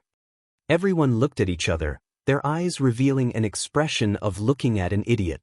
They had naturally heard of Zhaoguang, an organization that had been developing very well in the past 2 months. However, in the eyes of the madams and misses of the aristocratic families, such a non-governmental organization was nothing more than a small sect for the commoners to play around with. Naturally, they wouldn't put them in their eyes. But they didn't expect that Zhaoguang would take themselves so seriously. Not only did they barge into the Qiao Estate's 100-day banquet, they even asked these madams and misses to greet them? Wasn't this the biggest joke in the world? Arbor patted Second Aunt Ren's hand to appease her. He retracted his hand and waved it casually. He didn't want to say anything more to these people from Zhaoguang. In an instant, 7 or 8 shadow guards, including the 2 men in black who had appeared earlier, emerged from the crowd at the same time. Without saying a word, they stepped forward to chase the holy maiden of Zhaoguang and the others away. The woman in the green dress was immediately angered. Her eyes were wide open in anger as she raised her hand to block one of the secret guards. "Don't act recklessly. This is our holy maiden of bright light. You guys, all of you. Let go, let go, let go. What do you want?" Seeing that Arbor had sent a group of secret guards to chase them away without saying anything, the Saintess of Light and the others were obviously angry. "Everyone, please don't be in such a hurry to chase him away." Dressed in a white dress, the Saintess of Light spoke up. Her long hair was tied behind her back, and her hands were crossed in front of her lower abdomen. Her posture was dignified and demure. Under a set of red pomegranate gemstone headwear, her skin was fair, her cheeks were delicate, and half of her face was covered with a white veil. She indeed looked holy and radiant, and she had a pure and clean appearance. But what kind of person was Arbor? At a glance, she felt that this woman was a bit like Nie Yaoguang. Unfortunately, Nie Yaoguang's figure was even more graceful and ethereal than this woman in front of her. She was also slightly taller. "I wonder which one of you is the crown princess? This humble girl greets you." The Saintess of Light nodded slightly, and her expression didn't seem very respectful. Chapter 5179. Impudent. Kai Xiu coldly reprimanded, "Who do you think you are? Crown Princess, is she someone you can meet whenever you want?" Arbor slightly waved her hand, expressionlessly letting the two maids withdraw. The two of them were separated by a few empty tables, coldly looking at each other. Arbor clearly saw a trace of disdain in this holy maiden's eyes. She really has guts. Arbor secretly thought. Last time, the person who showed this kind of look to her, I wonder if their bones have turned cold. She did not expect that today, there would be someone who dared to show this kind of look to her in public. Indeed, the ignorant are fearless. Holy Maiden heard that a person of Tian Yun appeared in the Qiao residence, so she specially came to eradicate evil. Unexpectedly, when she saw it with her own eyes, she was really shocked. The green-robed woman loudly said to the crowd. At this time, Holy Maiden Zhao Guang also calmly said, "Everyone says that the Crown Princess and Tian Yun are irreconcilable. But I did not expect that on the day of Crown Princess's nephew's 100th day banquet, Tian Yun would send the Star-Picking Hall's hall master to deliver such a big gift. Right and wrong, black and white, all lies in the human heart.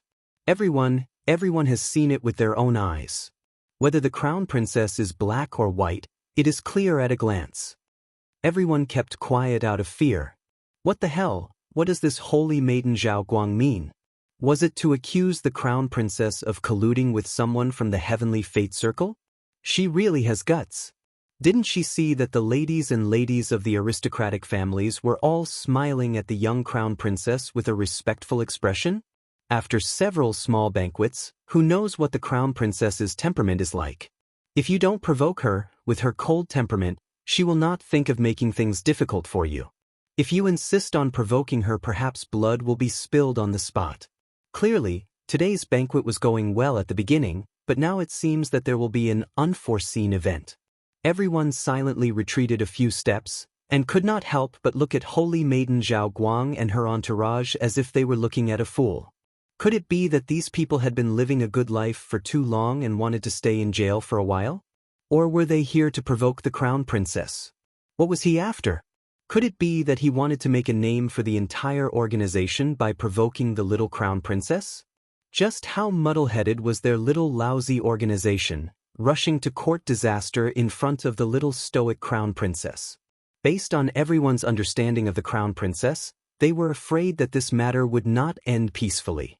After the Holy Maiden of Light finished her impassioned speech, she realized that none of the hundreds of people present paid any attention to her. Everyone retreated a little further, very kindly leaving an open space in the middle for the people of the Radiant Organization. Let Zhaoguang perform and let it continue to court death. As the audience, they just watched silently. Once they received the order from the little Crown Princess, they could escape at any time and not watch this liveliness of life and death. It wasn't something that could be casually watched. Now that you're watching the liveliness in the Qiao estate, the grass at your grave will probably grow tall next year. Arbor held her sword in one hand and lightly swiped it with her white hand, instantly covering the sword with a layer of sizzling electric current. She pointed her long sword at Zhaoguang and coldly enunciated each word. "Today, if you can't defeat me, you will certainly die a violent death."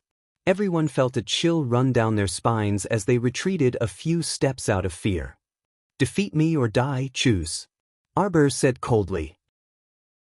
The thunderclap sword emitted a light screeching sound as if it sensed something.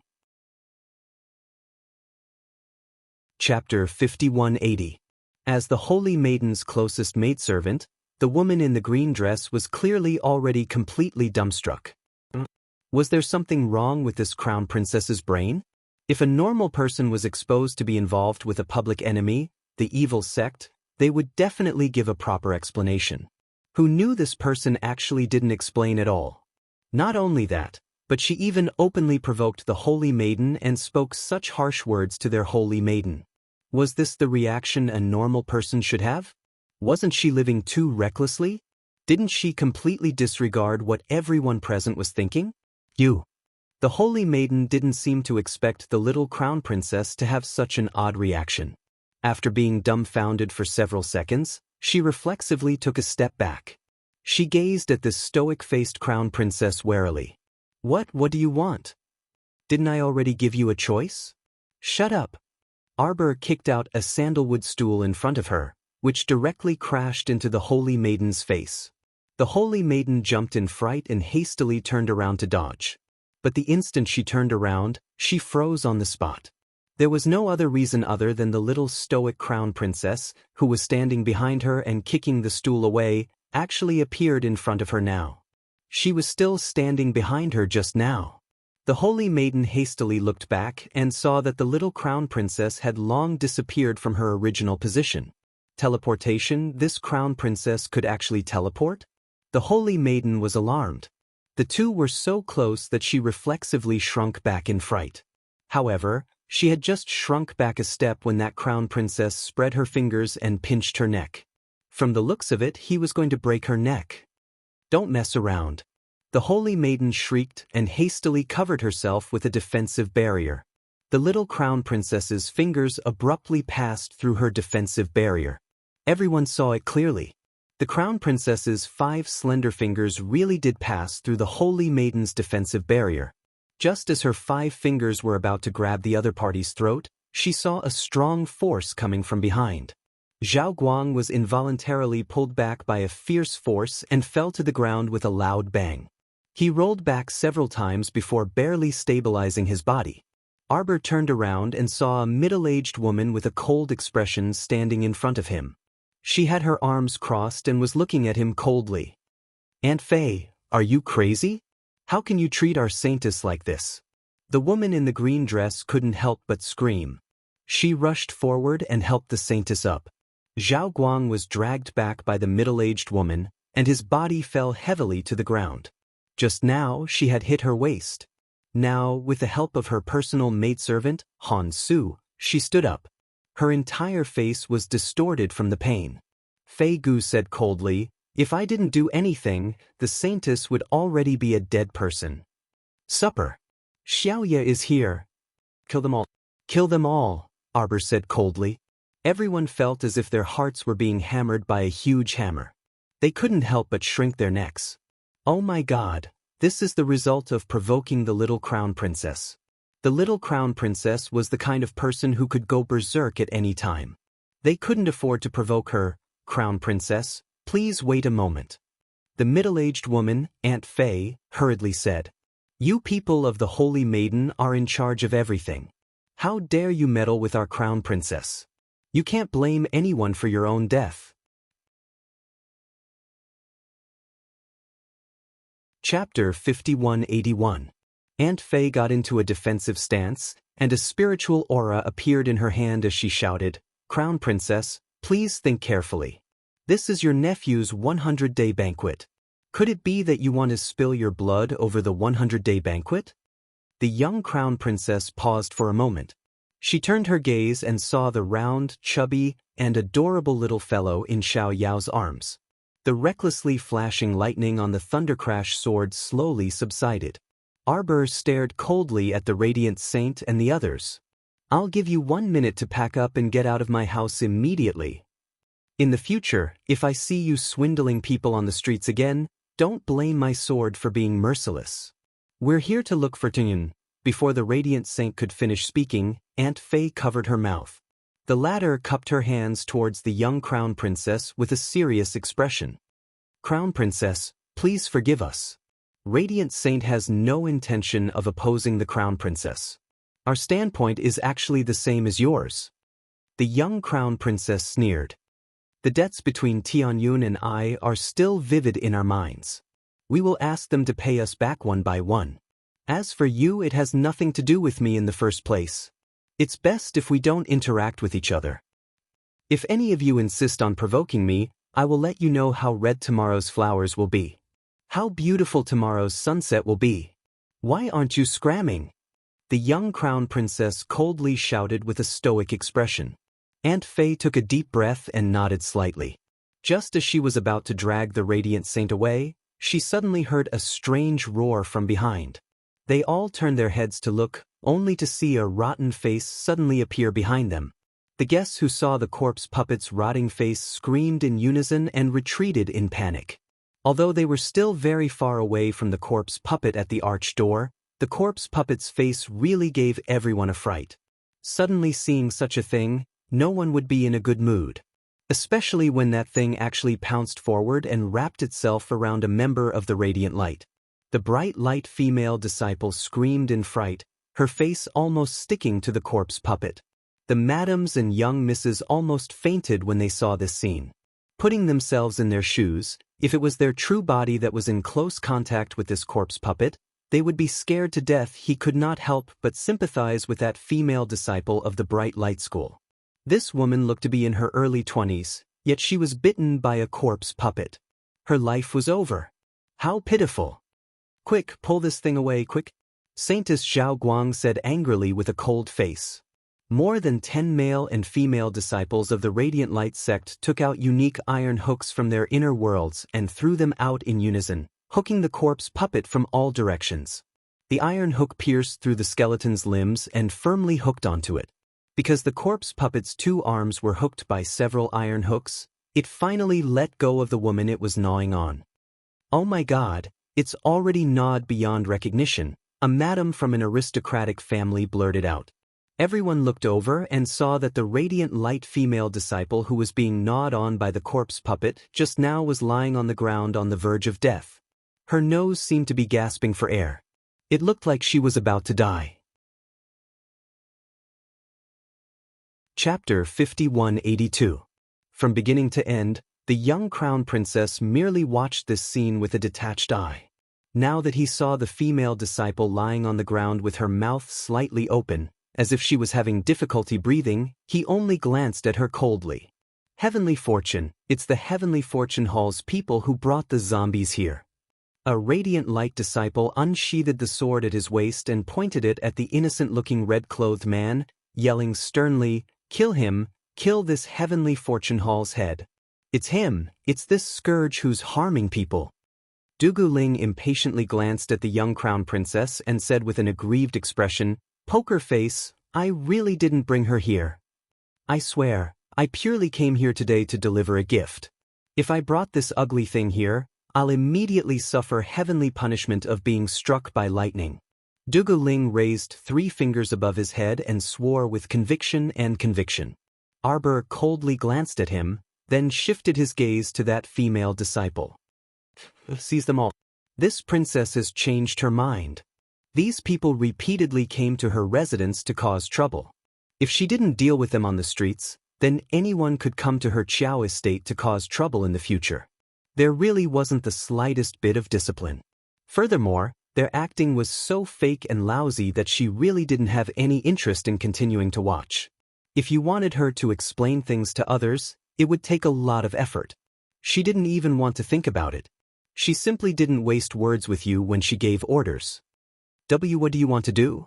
The radiant light holy maiden couldn't help but panic, and she vigilantly stared at Xiao Ye's entourage, who were approaching step by step. "Don't mess around, I'm warning you." Crown Princess, as expected, You colluded with the heavenly fortune hall long ago. The radiant light holy maiden said angrily. Otherwise, why would the heavenly fortune star-picking hall's hall master come to the Qiao estate to deliver gifts for no reason? Tell us. You should give everyone an explanation. I see that you two have a good relationship. Don't tell me that you two are close friends. The holy maiden of light asked harshly. Her eyes under the veil looked very righteous. Aunt Fei frowned. Just as she was about to say something, the green-dressed maidservant Han Su rushed forward and shouted, Saintess, please take out the holy fruit and save our suffering sisters. As soon as she finished speaking, the surrounding bright light disciples all knelt down, throwing their iron hooks on the ground and throwing their weapons aside. They formed a circle and kowtowed to the bright light holy maiden. Holy maiden, please save our suffering brothers and sisters. Saintess, please save us. Saintess, please save us. The guests looked at each other in dismay, not knowing what was going on. Logically speaking, the female disciple of the Radiant sect who was lying on the ground had been bitten to this extent by the zombie. Why were these people kneeling on the ground and praying to their holy maiden to save her? Everyone knew that after being bitten by a zombie, there was a 10% chance that they would turn into a monster. There was no way to save them. If there really was a medicine in this world that could save people bitten by a zombie, then this monster wouldn't seem so scary. However, they saw their saintess looking at them with a compassionate expression. She sighed and said, My pitiful brothers and sisters of bright light, you have devoted yourselves to the cause of exterminating corpse puppets and saving the world. As the Radiant sect's holy maiden, I will not let my brothers and sisters bleed in vain and die in vain. As long as there is a glimmer of hope to save you, I am willing to do anything. Chapter 5183. The Saintess is gracious. The Saintess is gracious.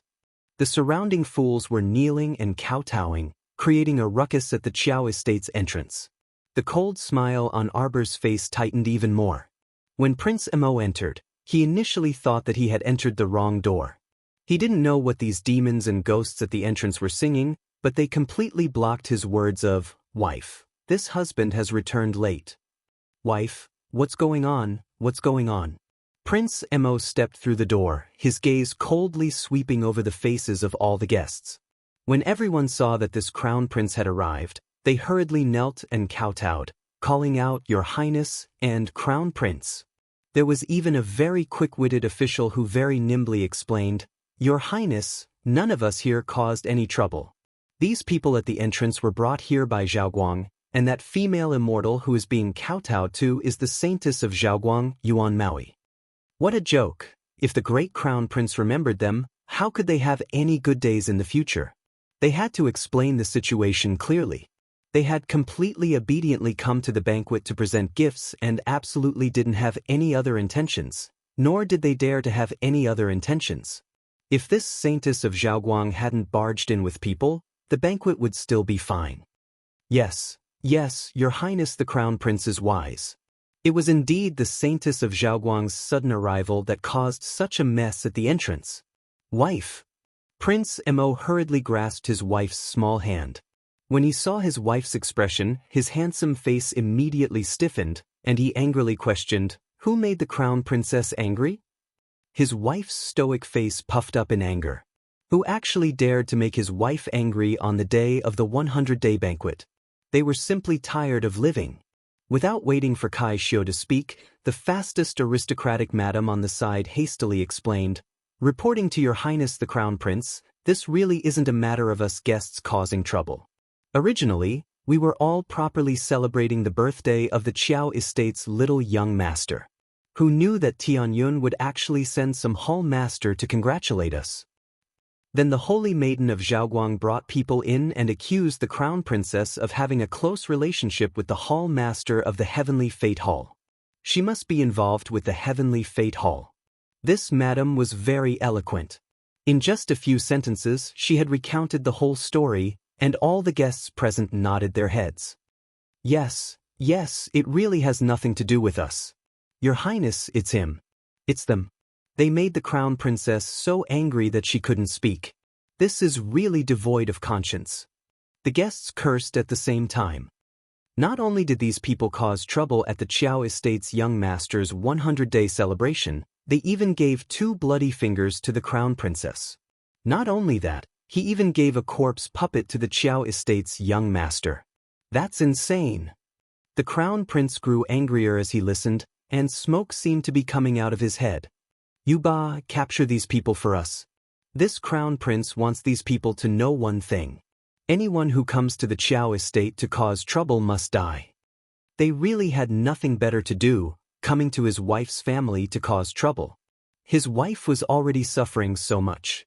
She was pregnant, yet she still had to be tormented by these bastards. They deserved to die. Wait. The holy maiden of Zhaoguang couldn't help but cry out. What was going on? Why did the divine province's crown prince suddenly return? Chapter 5184. Didn't they come to an agreement that they would find someone to delay the crown prince so that he wouldn't be able to return in a short period of time? They had to try their best to finish this show in the shortest amount of time possible. But what was going on now? How could they continue with this show? The crown prince had already appeared, so how could they continue with this show? The Saintess of Bright Light was anxious and resentful. She quickly shook off the hand of one of the hidden guards and continued, "No matter what, Your Highness, please let us save people first." The show had to go on, and it had to go on. Otherwise, it would be meaningless for them to come here today. Us sisters are in danger. We have to save them immediately. These freaking guests were all freaks.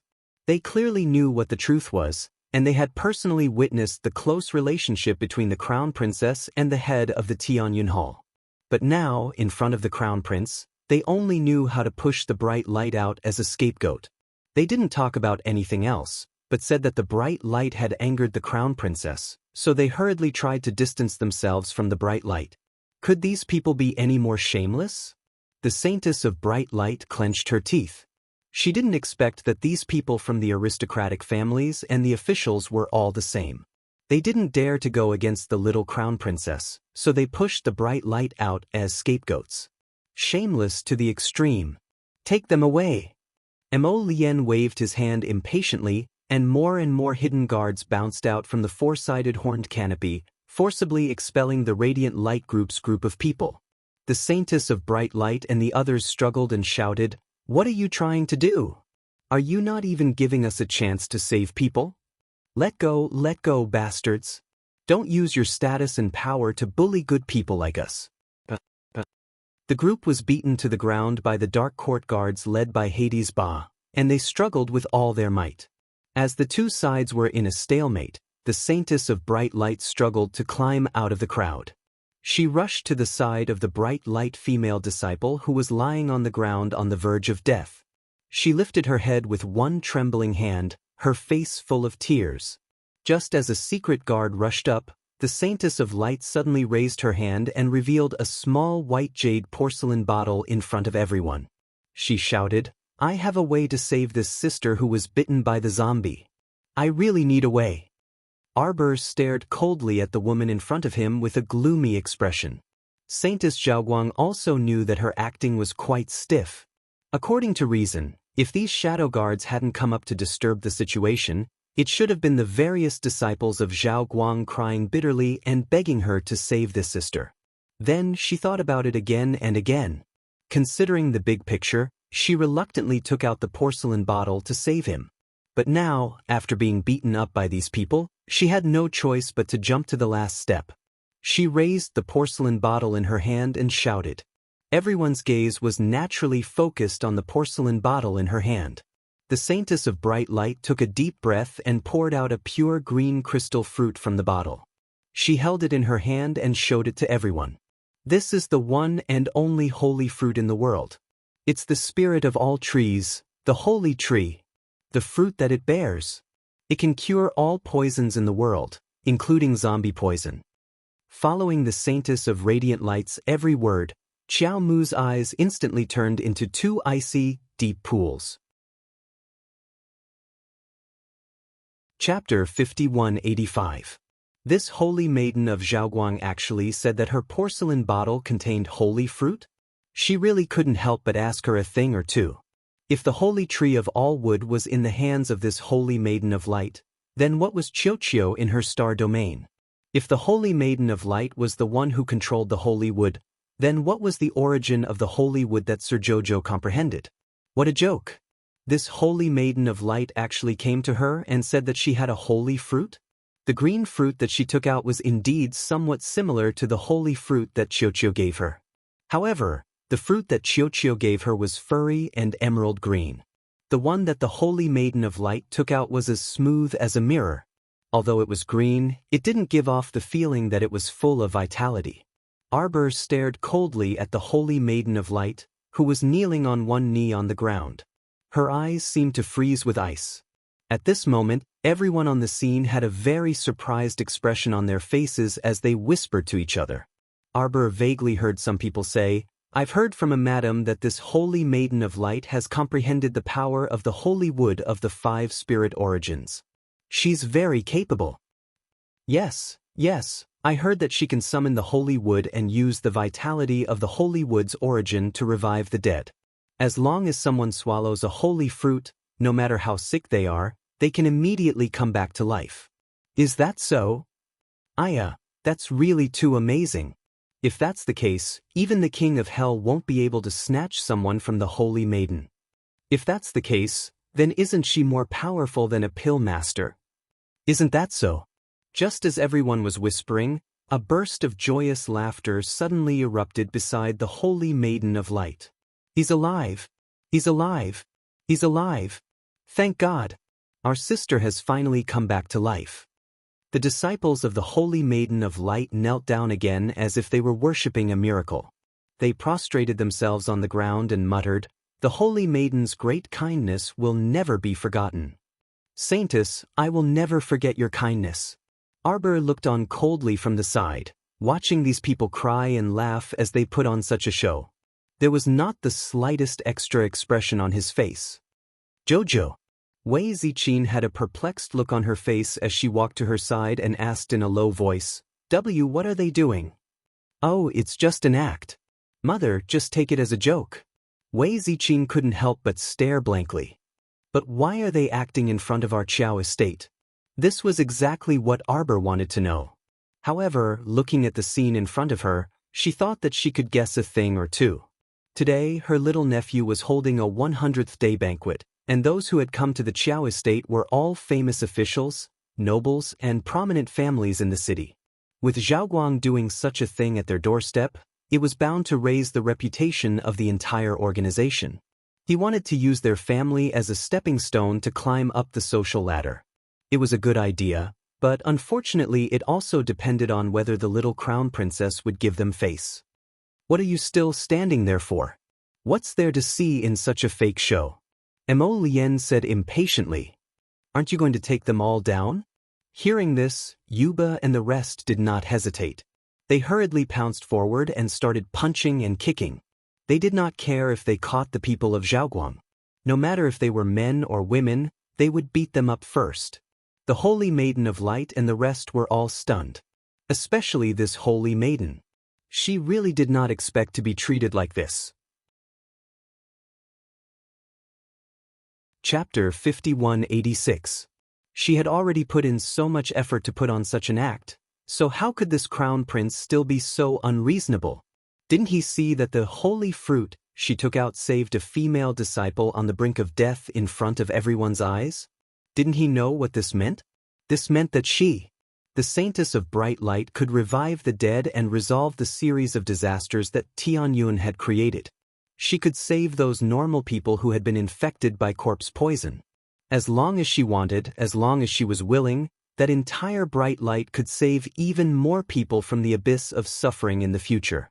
As the crown prince of the divine province, how could he be so short-sighted? Just because of that little crown princess, he could disregard the country's important matters?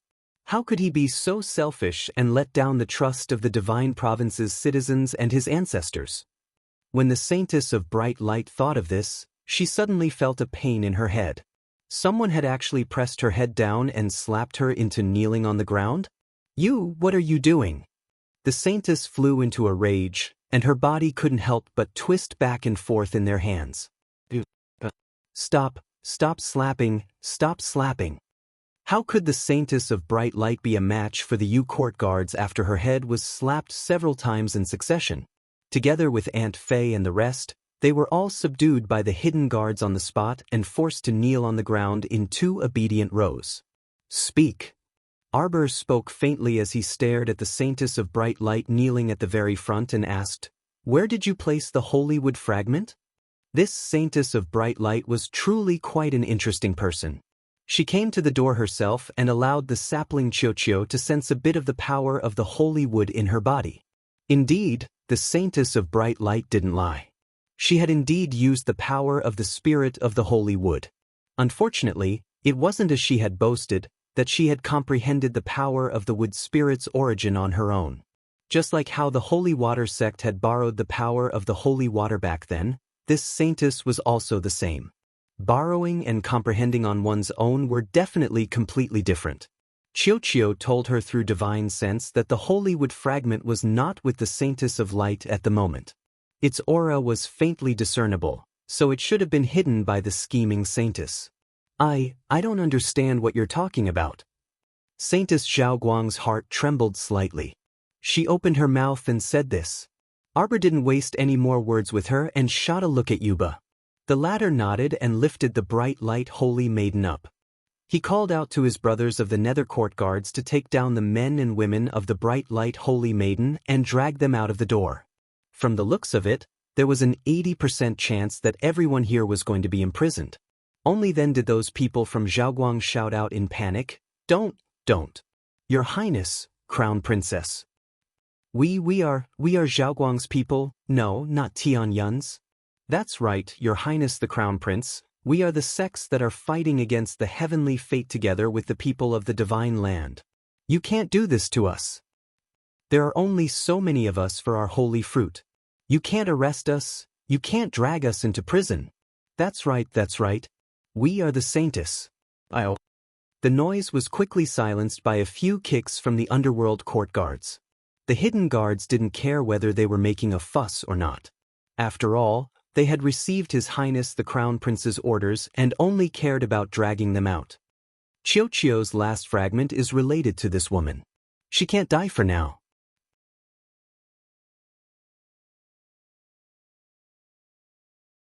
Chapter 5187. Moreover, the origins of this woman and her organization were quite suspicious. They had to be thoroughly investigated. When Xiaomu turned around to look, she saw that Dugu Ling had left at some unknown time. He had left quietly and soundlessly and had long since disappeared without a trace. She couldn't help but frown.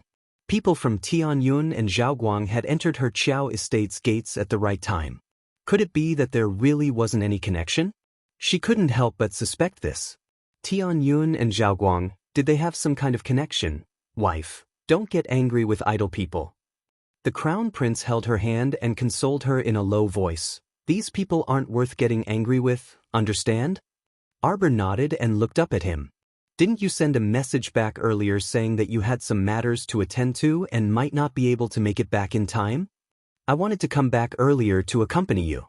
Crown Prince Emo smiled as he paused while holding her small hand. Speaking of today's matter, it is a bit fishy. I was held back by some matters, and this group of people barged into our home. I feel that there might be some connection between the two. Arbor knew that her husband was especially sensitive when it came to matters. Since he said so, then there really was a problem. You mean to say that the people who caused trouble for you might be from Zhaoguang? Perhaps they wanted to use some trivial matters to hold you back, so that you wouldn't be able to make it back in time. Wife, this is telepathy, isn't it? I thought that my wife might need me, so I hurriedly finished the matters at hand and came back. Prince Emo lowered his head and winked at Arbor. As expected, many people with bad intentions have come to our home again. Emo Lien tugged Arbor's small hand. Jojo, don't worry. Hubby is here for everything. They won't be able to bully our family. Arbor grunted and nodded. Right now, I want to figure out what's going on with this holy maiden of Zhaoguang. She has the aura of a seed fragment. According to Chiochio, this should be the last fragment. Once Chiu Chiu collected all the fragments, its holy wood spirit would be completely recovered. In other words, it would be a piece of cake for it to produce holy fruits in the future. Mo Lien nodded. Then we still have to ask that Saintess. The banquet became lively again. Although everyone was toasting each other and eating and drinking with smiles on their faces, Xiao Mu could tell that these people were more or less contemplative. It was probably because the holy fruit just now was too shocking. At this moment, everyone was still immersed in their own thoughts. His Highness the Crown Prince had captured the holy maiden of Zhaoguang. Then the people in their organization would not let this matter rest. After all, she could save thousands of saintesses of radiance who were poisoned by the corpse poison. On Changel North Street, in a very inconspicuous courtyard, in the depths of a dark and narrow path, there was a small, dark and cramped woodshed. The mournful sound came from there. Anyone who heard it couldn't help but feel their hairs stand on end. Mu Xiaoxue clenched her hands tightly as she followed behind her father, Mu Jinghong. She didn't dare to look at the gloomy and dark surroundings. Ever since she returned to the City of Shadows, the City Lord's wife, Zhui Yan, hadn't let her have a good day. Chapter 5188. Mu Xiaoxue was worried about her mother. She didn't eat or sleep well in the City of Shadows. Now that she heard that her father Mu Jinghong knew about her mother's whereabouts, she begged Mu Jinghong to bring her along. Accompanying her were her two senior brothers Zhao Yi and Gu Yishuan. Although she had her senior brothers to take care of her in the City of Shadows, these men weren't of much use. In front of the City Lord's wife, Zhui Yan, they could only be obedient. They weren't Zhui Yan's match at all. Speaking of Zhui Yan, Mu Xiaoxue was really angry. She relied on her status as the City Lord's wife and was in charge of the City of Shadows to bully her from time to time. Not only did she embezzle her food and clothing expenses, she even took some cultivation resources. Thinking of this, Mu Xiaoxue couldn't help but grit her teeth. Immediately, the image of the City Lord's wife's vicious expression and her arrogant voice appeared in front of her. Since Miss Xiaoxue is a cripple, it means that there is no use in giving her these cultivation resources. It's better to give her cultivation resources to the other disciples with good aptitudes. So what if she was a normal person and a cripple? A cripple couldn't have her own cultivation resources and couldn't try to awaken her meridians? Yes, her age didn't meet the criteria for awakening her meridians, but there was still an inextinguishable flame hidden in her heart. She wanted to embark on the path of cultivation. She also hoped that she could be like Mu Fei Xia. Even if her cultivation was average, she would at least be a low-level spirit master with an inner world. That would be enough, all right? As long as she could become a low-level spirit master, even if it was only level 1, as long as she could comprehend any of the 5 spirit energies between heaven and earth, even if it was only the 4th or 5th level of water spirit or wood spirit, it would still be much better than nothing. She really didn't have high expectations for herself. She really didn't have high expectations. However, even so, the heavens weren't willing to give her such a small hope. Every time the City Lord's wife said the word, cripple, it was like holding a sharp dagger and firmly stabbing into her heart. Her heart was already riddled with holes and there was no way to reverse it. As the door of the woodshed was pushed open by Mu Jinghong with one hand, a terrifying and stifled cry of pain came from inside. That cry was like the roar of a suppressed beast. When it fell into Mu Xiaoxue's ears, she couldn't help but take 2 steps back, her hair standing on end. Shua. Gu Yishuan's eyes were sharp and his hands were quick. He hurriedly supported his beloved junior sister and looked at her tenderly. Junior sister, watch your step. Zhao Yi frowned and brushed Gu Yishuan's hand away. He then took Mu Xiaoxue's hand and helped her walk inside. He reminded her in a low voice, Junior sister, this place is dark and damp. Be careful not to step on nails. Looking at Zhao Yi's attitude, Gu Yishuan could not help but feel a knot in his heart. It was true that he had only joined the City of Shadows not long ago, but his sincerity toward his junior sister was no less than anyone else's. This senior brother Zhao Yi, it was fine if he always found fault with him, but in front of a beauty he always wanted to compete with him. It was simply hateful. Zhao Yi supported Mu Xiaoxue and stepped into the cramped and dark woodshed. He glanced at the person behind him and deliberately stretched out his leg to kick Gu Yishuan.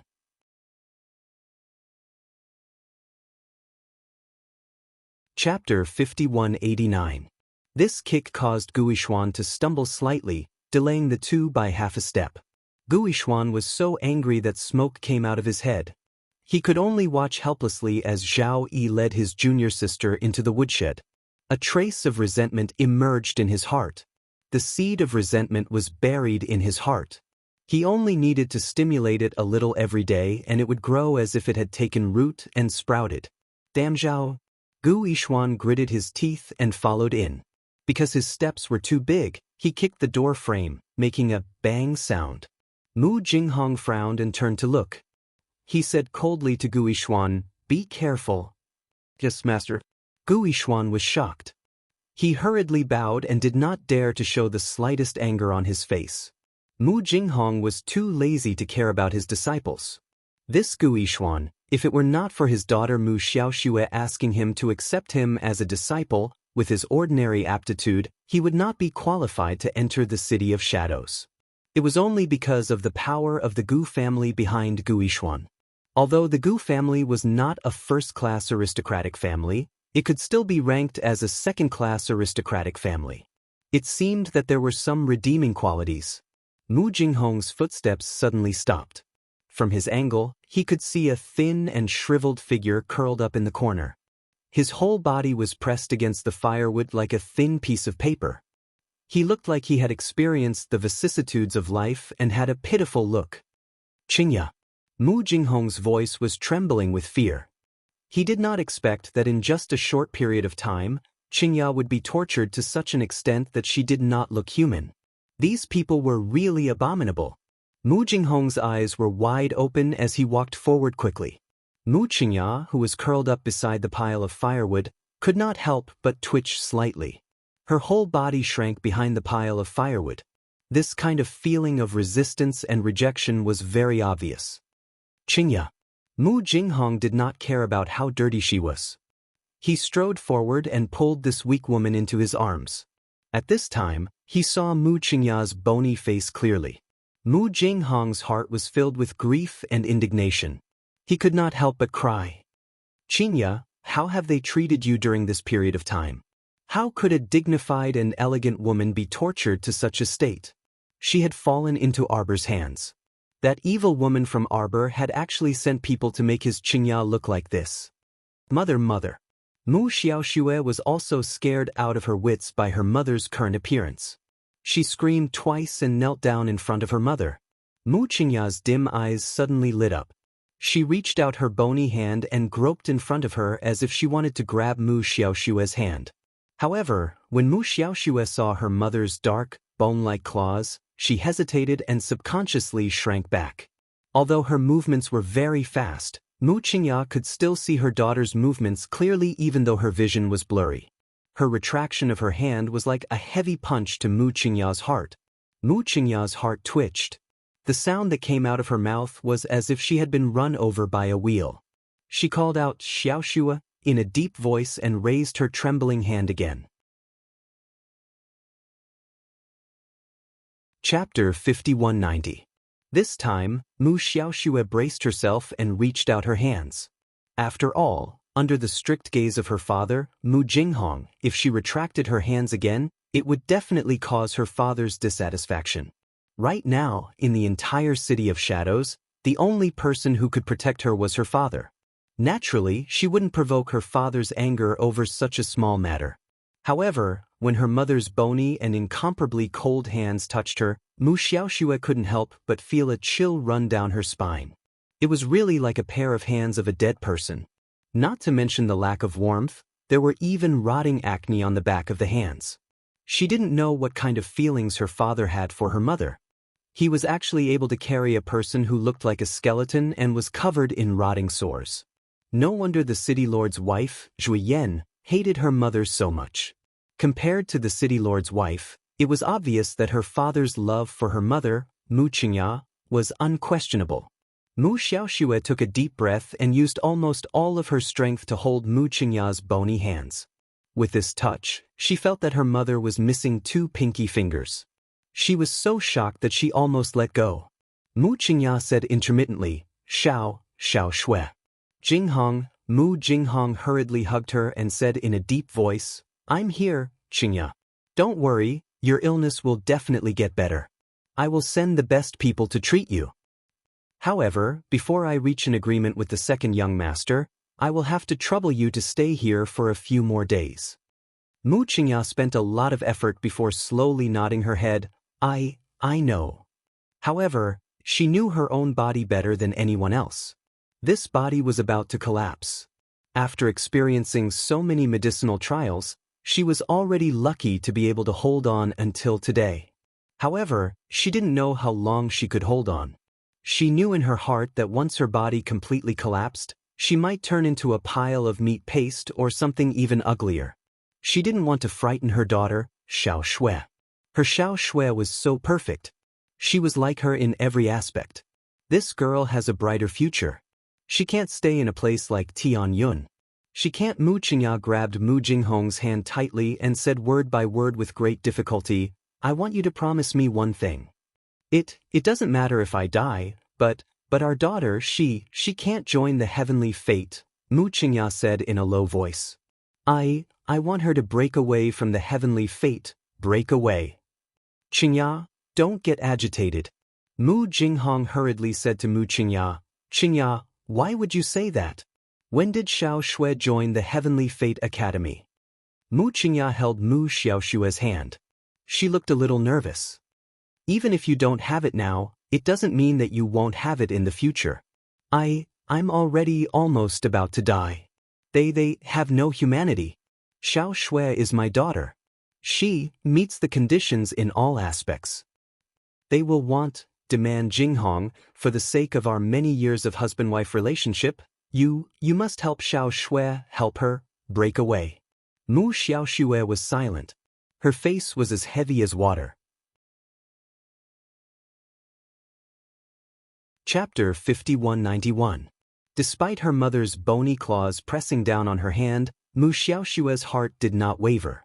One of her mother's hands was obviously missing 2 fingers. When she held her hand, it made Mu Xiaoxue shudder. Whether her mother did not let her join Tianyun was for her sake or not, it was hard to say. After all, with her current identity as an ordinary commoner, if she did not join Tianyun, she would not be able to live a good life. Dawdle in the City of Shadows? With that woman Zhui Yan in the City of Shadows, Mu Xiaoxue would never have a good life. Other than joining Tianyun, what else could she do? Mu Xiaoxue secretly gritted her teeth.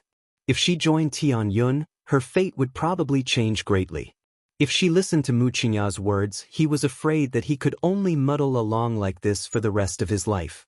In front of Mu Jinghong, Mu Xiaoxue did not dare to say anything. She just lowered her head in silence. Mu Qingya said, If Tianyun must use my daughter, then Mu Roxuan can help. Anyway, she has already taken the improved medicine." "Okay." Mu Jinghong nodded and looked at the skinny woman in her arms with a gentle expression. "Qingya, don't worry. I have heard everything you said. You will get better. You will definitely get better. You are such a strange woman. God must be reluctant to let you go like this." Mu Jinghong held Mu Qingya's hand and sighed softly. Mu Qingya showed a self-deprecating smile. Is it? God? She never believed in God, nor did she believe in fate. Heaven had never been kind to her, or even to her daughter. Otherwise, her daughter would not be like her, born a cripple. This was the heavens being unfair to her and her mother. God had never given her any hope, nor had he given her any tenderness. So why should she be kind to others? This was especially true for those talented geniuses who seemed to have saved the world with their own protagonist aura. None of them could feel the pain of being a mediocre human. No one could understand her pain, unwillingness, and resentment.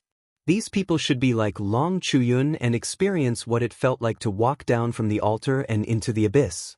Why did she have to be an ordinary person who was at the mercy of others just because she worked so hard? Arbor has a lot of secrets.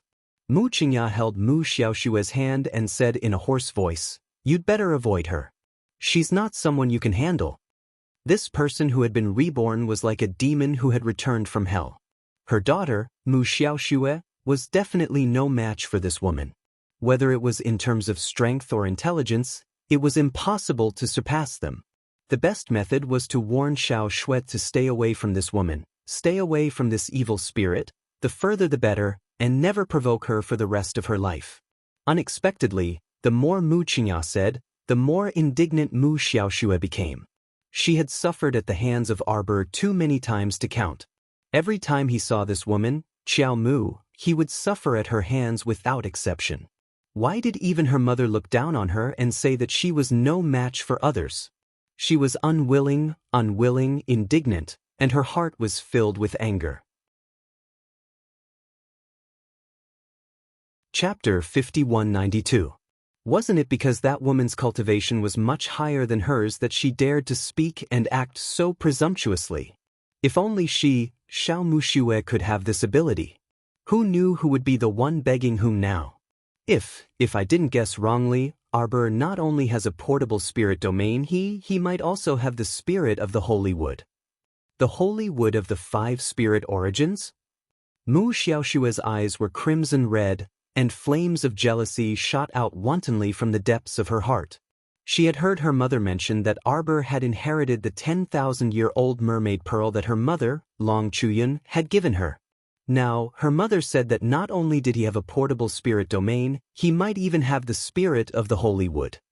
According to the news from Shuntian Prefecture, it should be close to the mark. Arbor not only has sacred water, but also has the holy wood. Perhaps he is hiding some secret that we don't know. Mu Xiaoshue's eyes abruptly shot out a strange luster. I heard that the Talisman Hall has a soul swap talisman that can smack. Before Mu Xiaoshue could finish her sentence, Mu Qingya slapped her with a trembling hand, causing her to yelp in pain. Silly. Mu Qingya stared at her daughter with disappointment.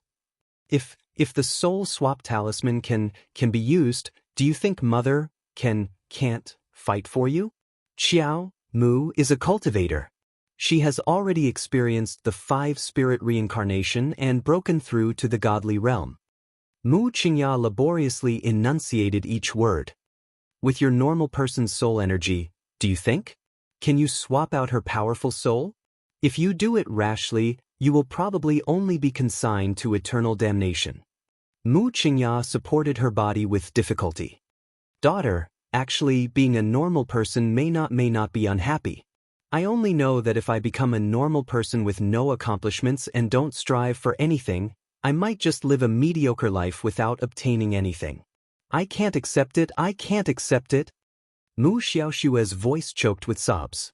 She pushed Mu Qingya's arm away and ran out sobbing while covering her face. Xiaoshue! Mu Jinghong roared in displeasure. Mu Qingya, on the other hand, coughed violently due to anger. Zhao Yi hurriedly said, "Master, I will go out and take a look at junior sister." "Master, I'll go see junior sister too." Gu Yishuan hurriedly followed. If something happened to his junior sister, Gu Yishuan felt that he might not be able to live on. His junior sister's crying appearance just now really made one's heart ache. Mu Qingya grabbed Mu Jinghong's hand tightly and said intermittently, Look after Shui. You have to look after Shui." She understood Shui's thoughts too well. A daughter resembled her mother. Shui was just like her. She was so competitive and wanted to fight against fate. However, fate was not something that could be explained in a few words. Mu Jinghong nodded repeatedly. She hugged Mu Qingya and said in a deep voice, "Take good care of your body. When you are better, I will bring you and your mother back to the City of Shadows." Mu Qingya smiled bitterly. "I'm afraid that I won't be able to get better." She knew her own body best. Huang He and those bitches had probably used no less than 1,000 kinds of drugs on her. Her body was on the verge of collapse. It was only a matter of time. Chapter 5193. I won't. Mu Jinghong hurriedly shook his head. Since Patriarch Qin is willing to send so many people to save you, it means that he won't let you die so easily. Family head Qin will definitely send people to settle you down and save you.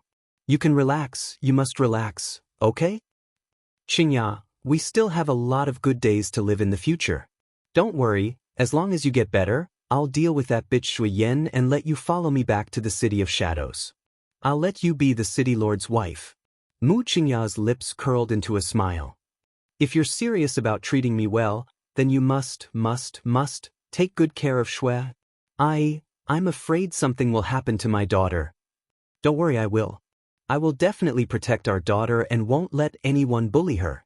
Mu Qingya nodded tiredly. Mu Jinghong's hands suddenly grasped Mu Qingya's hands tightly. When he touched her two broken fingers, a trace of anger flashed through his eyes. Qingya, don't worry, I will talk to second young master again. I will definitely ask them to let you go as soon as possible. Mu Qingya only smiled faintly and didn't say anything. She knew very well in her heart. Mu Jinghong couldn't say anything in front of second young master. Second young master was willing to give him some face and let him bring his daughter to visit her. This was already considered generous. As for men's vows and sweet words, it was fine to just listen to them. She, Mu Qingya, had lived a miserable life and was not tolerated by the heavens. She didn't want her daughter to walk down her old path.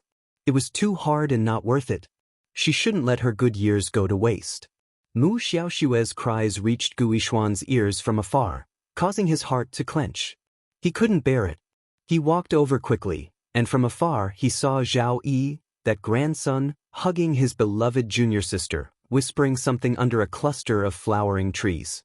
Gu Yishuan's expression became very ugly on the spot and a trace of anger surged from the bottom of his heart. Just as he was about to take a few steps forward and pull Zhao Yi away, he heard Zhao Yi whisper to Xiao Shui, "Junior sister, don't be so unhappy. Hall Master Mu is also thinking for you. That soul exchange talisman might really hurt you." "Then what do you think we should do?" Mu Xiaoshui said indignantly.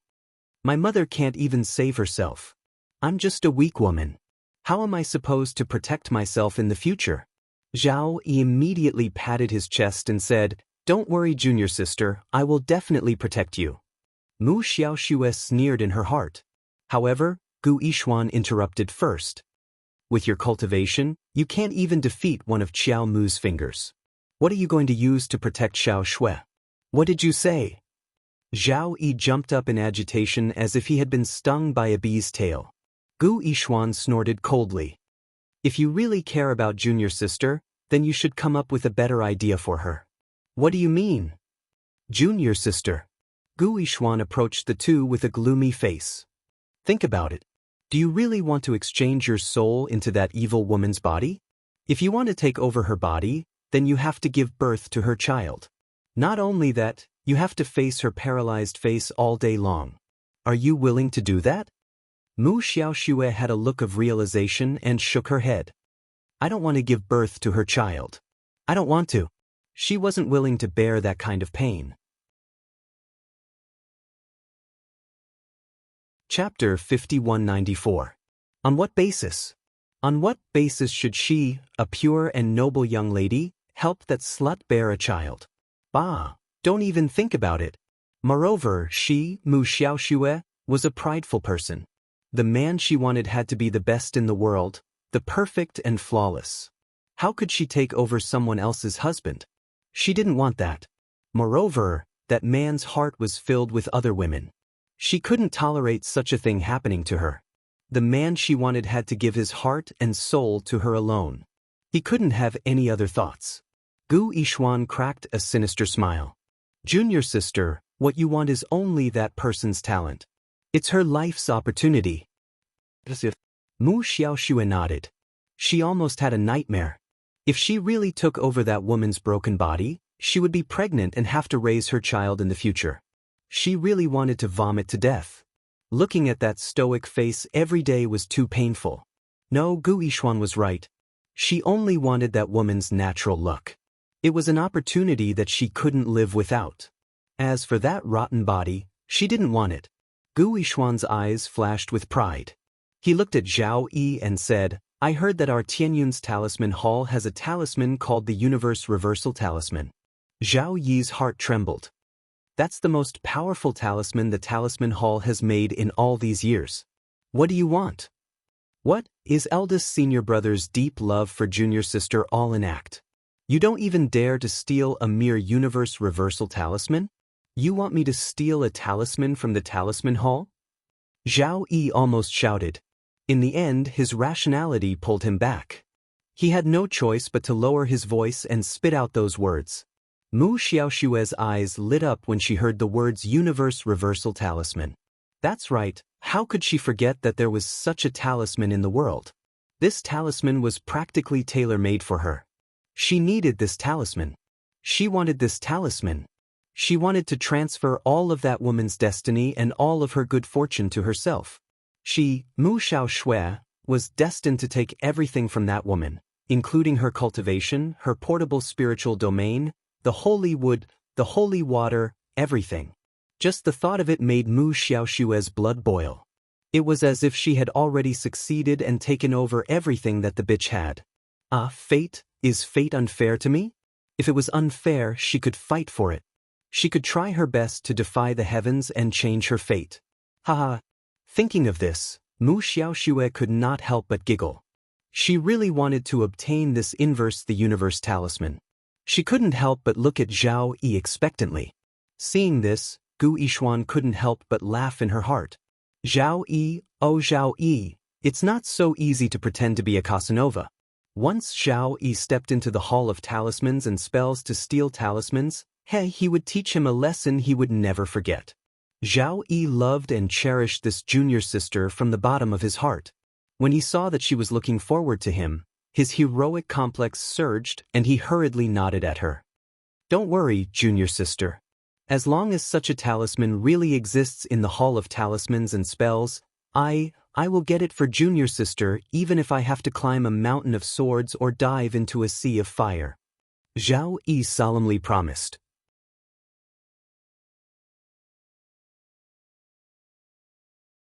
Chapter 5195.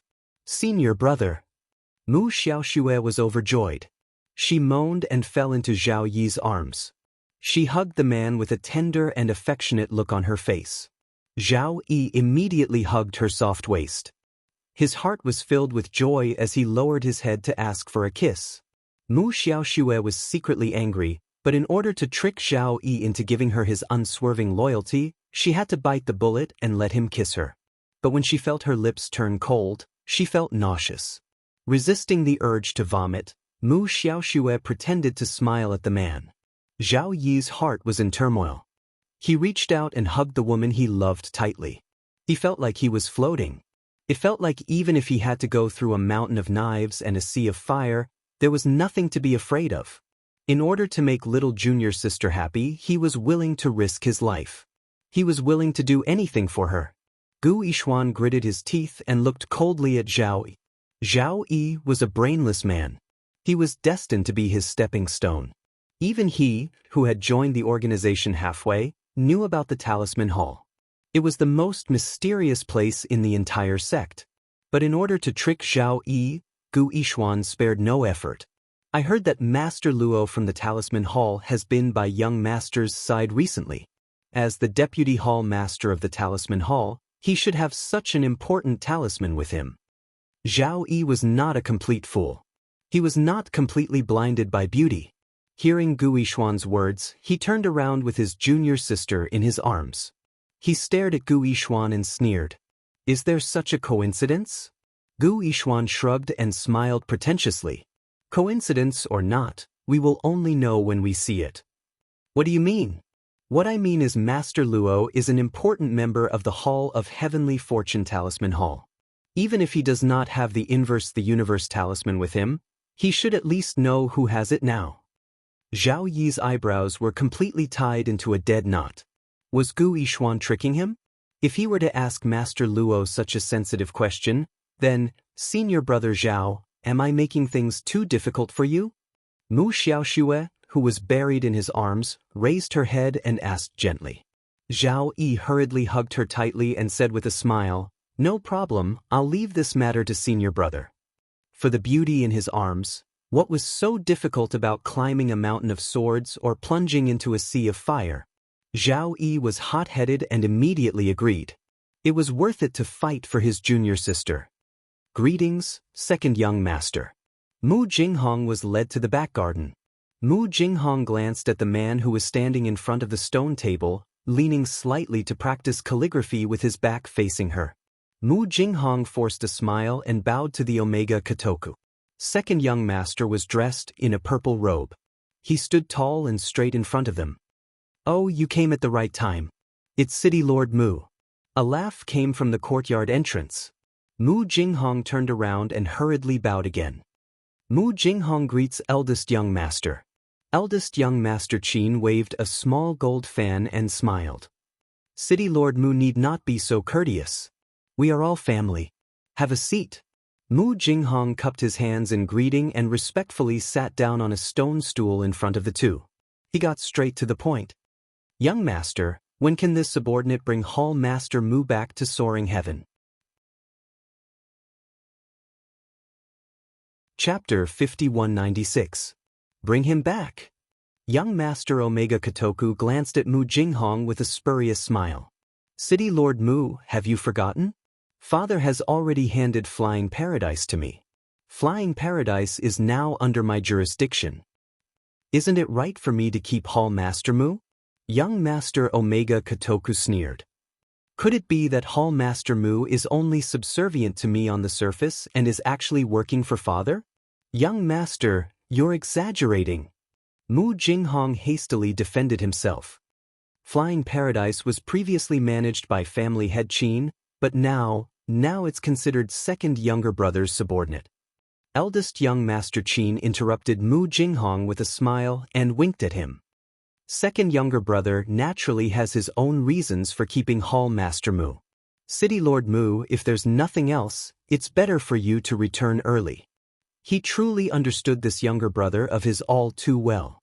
His younger brother was eccentric, and obstinate.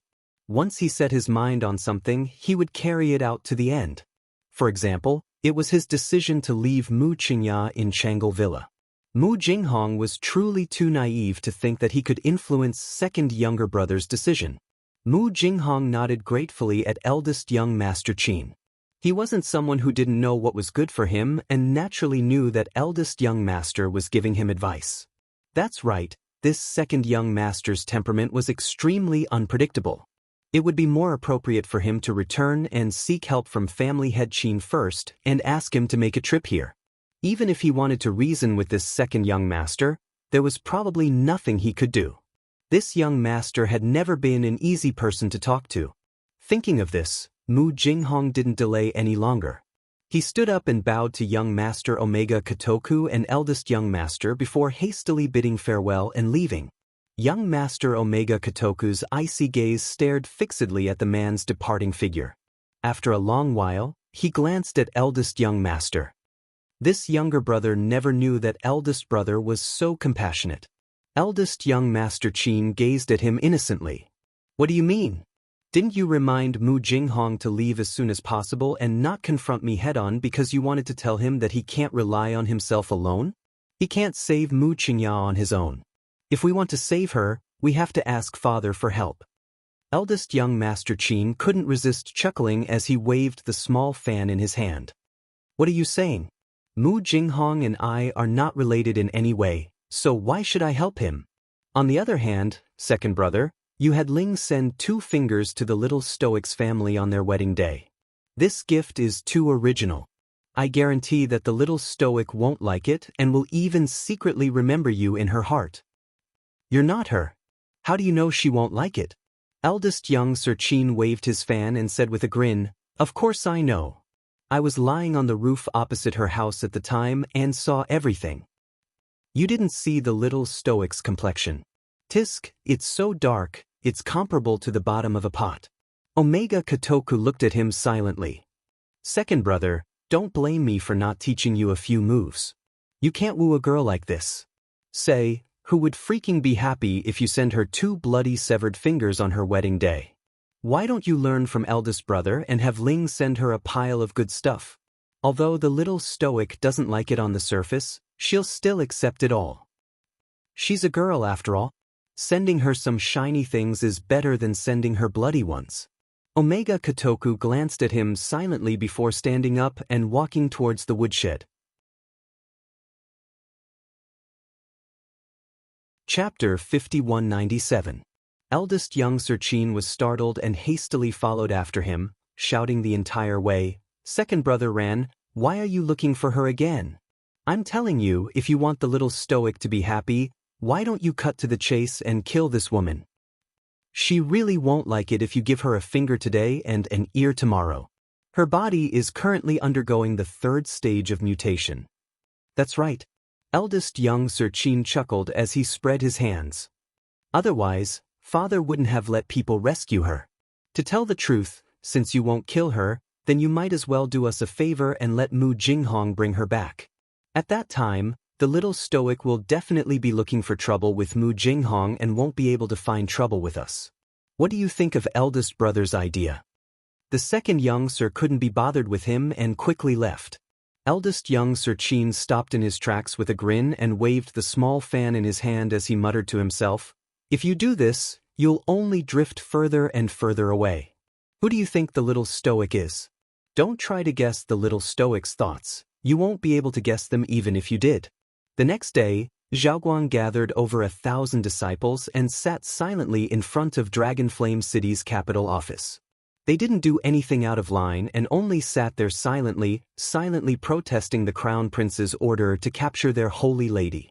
This incident attracted countless commoners from all over the streets to watch.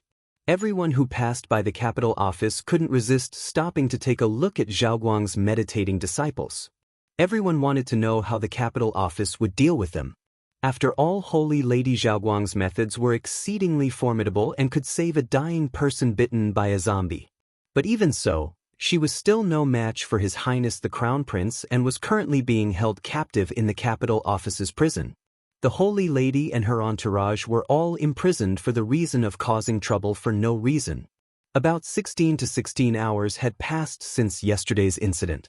It could be assumed that Holy Lady Zhaoguang's days in prison weren't too pleasant. It rained in the morning. Although it was dusk now, the stone tiles on the streets were still damp. A low-key and luxurious carriage pulled by 4 spirit horses stopped in front of the capital office's gate. The carriage's curtains were gently brushed open. Everyone was stunned when they saw the person who came down from the carriage. He saw the little stoic crown princess slowly walking down the stairs with a cold and delicate face. Last night at the banquet, the young crown princess was brought back to the Eastern Palace by the crown prince to rest. She slept until noon. If it wasn't for Kai Shio's reminder, she would have forgotten about the sacred maiden of bright light and her entourage.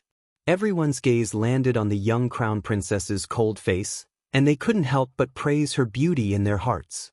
Unfortunately, her cold and jade face was covered in a layer of frost all day long, and there wasn't the slightest trace of a bright and beautiful smile. It was icy cold to the extreme. Crown Princess.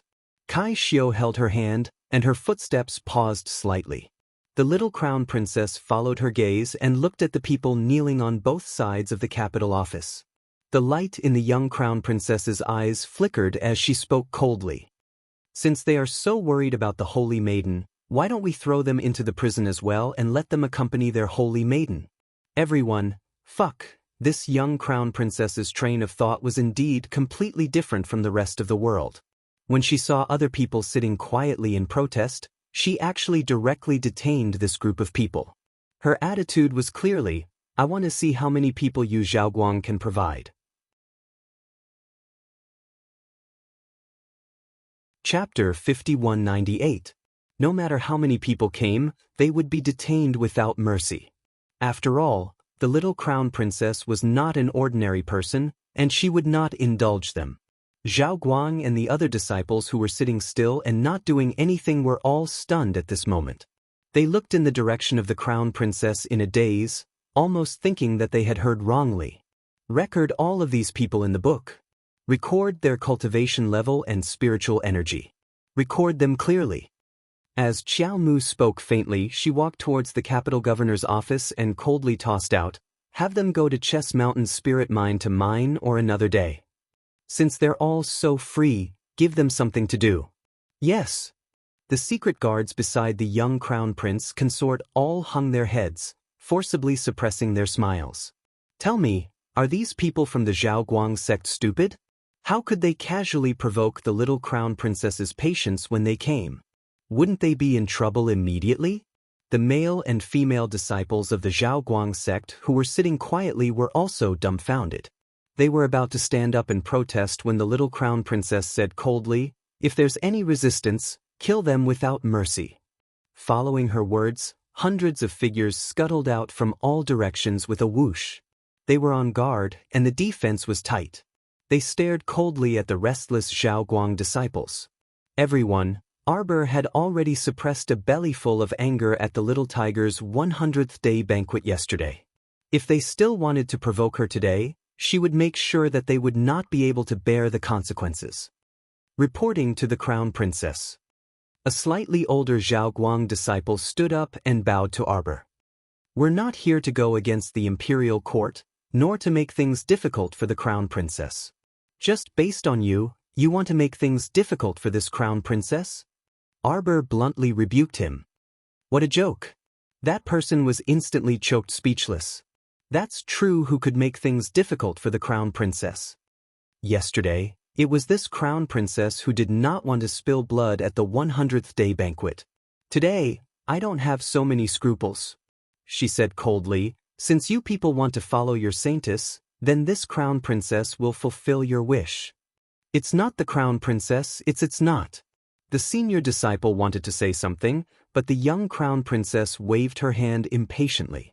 "If you don't believe me, you can try resisting."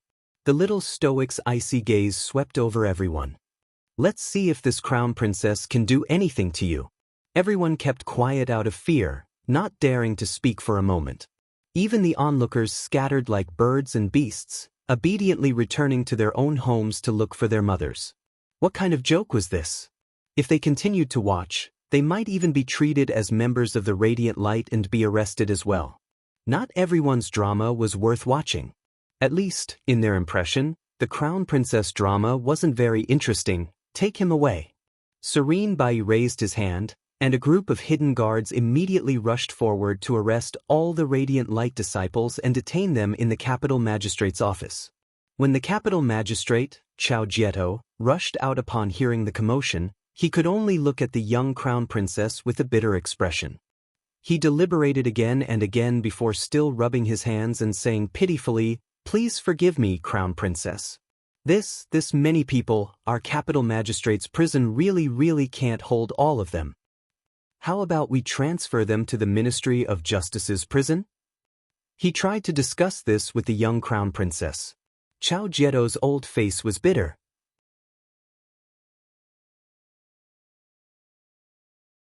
Chapter 5199. What he said was the truth, there was no falsehood. After all, the capital office's prison was only so big. It could fit one batch, but not the other. Chao Ju's worries were not groundless. The young crown princess's face was taut. She waved her hand and said, "No need. It doesn't matter if the prison can't fit them. Tomorrow, we'll transfer them to Chess Mountain to help the commoners mine." Chao Ju's foot slipped. He immediately felt that the young crown princess was really not a bad idea. Chao Ju chuckled as he followed the young crown princess all the way inside. "Crown princess, do you want this official to bring that sacred maiden Zhaoguang out of the prison?" Letting the crown princess run to that kind of dark place with a big belly, it really wasn't very smart. If by chance His Highness the Crown Prince were to find out, he would definitely chop him up. That's why Chao Ju hurriedly asked with a smile. The young crown prince consort agreed after some thought. If she went to that gloomy and smelly prison, her shoes would get dirty from all that stepping. She then nodded at Chao Ju and said, "Bring her to the hall. Just her alone is enough. I have something to ask her." Chao Ju immediately accepted the order and left. Not a moment later, he ordered someone to bring a girl to the main hall. Compared to yesterday's fairy-like girl, this sacred maiden today was certainly comical. Not to mention her drooping long hair, it also appeared greasy. Her head looked like it was stuck with a piece of dung, and her entire person emitted a sour stench. When she saw Arbor, she immediately became somewhat crazy and shouted with a stern voice, "Let me go! You woman, what right do you have to capture me?" Arbor's pair of cold eyes looked at her. He also didn't talk nonsense with her and went straight to the point. "I just want to ask you one thing. Where did you hide the sacred wood seed fragment?" The sacred maiden Zhaoguang, who was currently baring her fangs and brandishing her claws, heard this. Her eyes clearly flashed slightly. She then said, "I don't know what you're talking about." "What seed fragment? I simply don't understand." "Is that so?" Xiao Mu swept her an indifferent glance before beckoning with her hand. Immediately, two hidden guards stepped out from behind her, pushing a large, round wooden barrel. "This is the barrel of bliss invented by His Majesty. I thought it was quite useful, so I brought it for you to try," Arbor said coldly. "You don't have to thank me." The Saintess of Bright Light panicked on the spot. She looked at that large circular wooden barrel in a daze, then at Xiao Mu, who didn't look like she was joking. She shook her head repeatedly and shrieked, "No, you can't treat me like this. I am the Saintess, the Shining Light Saintess. You can't do that." "I can't." Arbor's eyes didn't even move. He just raised his hand and waved it gently. Two shadow guards immediately stepped forward and grabbed her arms, dragging her towards the barrel of bliss. "No, no, no, let go of me, no." The Saintess of Light panicked. Her entire face revealed an anxious expression. She hurriedly cried out, I really don't know what you're talking about. What sacred wood, what? No, no." Her entire body was already pressed against the barrel of bliss. Her pupils contracted as she stared at the hundreds and thousands of little snakes and insects in the barrel. She was so frightened that snot and tears flowed down her face. She saw a little snake suddenly raise its triangular head from the barrel and spit out a black snake tongue at her. The Saintess of Light's limbs froze. Her body went limp and collapsed. She repeatedly cried out, I'll talk. I'm willing to tell you everything I know. I'll talk." Chapter 5200. Xiao Mu hummed in acknowledgement before saying with a nod, "I know that a curse has been cast on your divine conscious, so there's a defensive barrier outside your conscious. Whenever you're threatened by an external force, being searched, or being suppressed by a dictum talisman, you'll automatically choose to explode your soul." Arbor looked at her calmly. "This technique reminds me of Shintu Jing. Shintu Jing once said that the barrier in her conscious was set up by Grand State Preceptor Li La. Now I have reason to suspect that this Li La is related to your radiant light. Or let me put it this way, does your radiant light belong to Tian Yun?" No. How can our radiant light belong to Tian Yun? We're against Tian Yun. When we joined the organization, we swore that Tian Yun and I cannot coexist together. The radiant light saintess shook her head repeatedly and hurriedly explained. Arbor really didn't believe the person in front of her at all. She grabbed her hair and pinched her face without pity. She asked word by word, "You're called Yuan Maui?" Yuan Maui was really scared. This little crown princess in front of her was like a devil that had crawled up from hell. When her 5 ice-cold fingers pinched her face, the radiant light saintess felt a chill quickly climbing up from the bottom of her heart. It was so cold that she couldn't help but shiver. She nodded with tears and snot flowing down her face. She started to regret accepting this mission to provoke this ghost crown princess. No wonder there were so many people present at that time. Even if she exposed the close relationship between the crown princess and Tian Yun's upper echelons, no one dared to question this little crown princess. This was probably because they had long been subdued by this little crown princess's terrifying methods. Crown princess, please let me go, crown princess." The way the little crown princess smiled coldly at her was filled with endless eerie coldness. It was terrifying to look at. I'll tell you everything I know. As long as it's something crown princess wants to ask, I'm willing to tell you. That would be great. Arbor nodded and loosened his grip on the saintess' hair. "Tell me, where did you hide the seed fragments?" This was what she wanted to know the most. As for the rest, They were all trivial matters. Seed fragments, hide, no, I didn't hide them. Yuan Maui hurriedly shook his head, revealing a cautious expression. The crown princess is wise. This lowly one is definitely not lying. It's true. Although this lowly one doesn't understand what the crown princess means, this lowly one doesn't know. But from what the crown princess said, it should be. Wait, listen to me, I'm done. Yuan Maui's eyes widened in fear. She hurriedly used both hands to support herself on the edge of the wooden barrel to ensure that her head wouldn't be pressed down and come into intimate contact with the thing in the barrel. Speak. Arbor didn't want to waste any more words with her and bluntly asked, Speak clearly. Yes, it's this lowly one who doesn't dare to lie to the crown princess. Yuan Maui answered honestly. That holy fruit is, I know. This was what she was worried about. This holy fruit didn't seem to be fake, but it was an imperfect half-finished product. It seemed to have been produced by external forces. Chiochio said that the last seed fragment contained the power of the wood spirit's origin, which surpassed all the previous fragments. Chapter 5201. As such, it wasn't strange for someone to produce a semi-finished holy fruit. But the problem was that the fruit produced by these people with brute force was only 1/10 of the original holy fruit. Furthermore, such a barbaric method would only inflict significant damage to the holy wood fragment. There was no benefit to it at all. Chiochio was worried that the fragment of the holy wood was on the verge of death, which was why its aura was so faint. She was very anxious to know what happened to the fragment. When she interrogated the holy maiden Yuan Maui, she did not show mercy at all. She did not mind using the most vicious method to pry the whereabouts of Chiochio's fragment out of this woman's mouth. This concerned her most important partner, so this matter could not be neglected or sloppy. Yuan Maui swallowed her saliva and said, The fragment was collected by our radiant light saint. And I was only fortunate to have worn this fragment for a few days. So it left a trace of its aura and was detected by you. At this point, Yuan Maui's eyes flickered slightly. Basically, everyone in Tianyun knows what I have in my hands. Everyone knows that not only do I have holy water, but I also have the holy wood. You should know this too, right? You deliberately let me detect the aura of the holy wood fragment. But what I want to know is, what makes you think that I will compromise and ask you for the location of the holy wood fragment? She glanced at her indifferently. Holy maiden of radiant light, let me ask you again. Do you belong to Tianyun?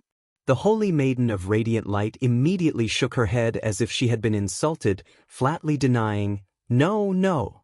Our radiant light has nothing to do with Tianyun. The reason why our organization could grow is all because we gathered together to maintain the peace of the 3 continents, create prosperity together, and attack Tianyun. Arbor curled her lips. You almost made me believe you. Unfortunately, she did not believe a single word this woman said. Say, if I use you as bait, would your saint be willing to take out the holy wood fragment in exchange? Yuan Maui hurriedly shook her head like a rattledrum. No, impossible. She shook her head and said, The fragment is in the hands of the sage. The sage values the fragment more than his life. How could he exchange it for me? Arbor couldn't help but laugh. He raised his hand and patted Yuan Maui's face. There are exceptions to everything, aren't there? Yuan Maui felt that the little crown princess's hand was as cold as a dried-up bone in the depths of a cold lake. She couldn't help but shiver a few times. She really couldn't understand the young crown prince consort at all. What did she mean by that? I heard that the headquarters of the Radiant Light is located in an abandoned temple in the western suburbs of Dragonflame City. Yuan Maui did not know where the little crown princess's hearsay came from. In fact, not many people in the outside world knew the location of their headquarters. Ever since it was set up in the temple, other than the members of the temple, no outsiders had ever entered or exited. The little crown princess was able to find out the location of the Zhaoguang headquarters overnight, which made Yuan Maui shudder uncontrollably. She didn't know whether to say that the crown princess was powerful or that the crown prince was powerful. The methods of this couple were truly frightening. Chapter 5202. She now recalls the Crown Prince's pair of ice pearl-like phoenix eyes coldly staring at her yesterday. Thinking about that scene, she can't help but shiver. She, Yuan Maui, must really be tired of living. She was actually so stupid to accept such a stupid mission, walking right into a trap and sending herself to the Chiao Estate's front door. Right now, she really has the heart to die.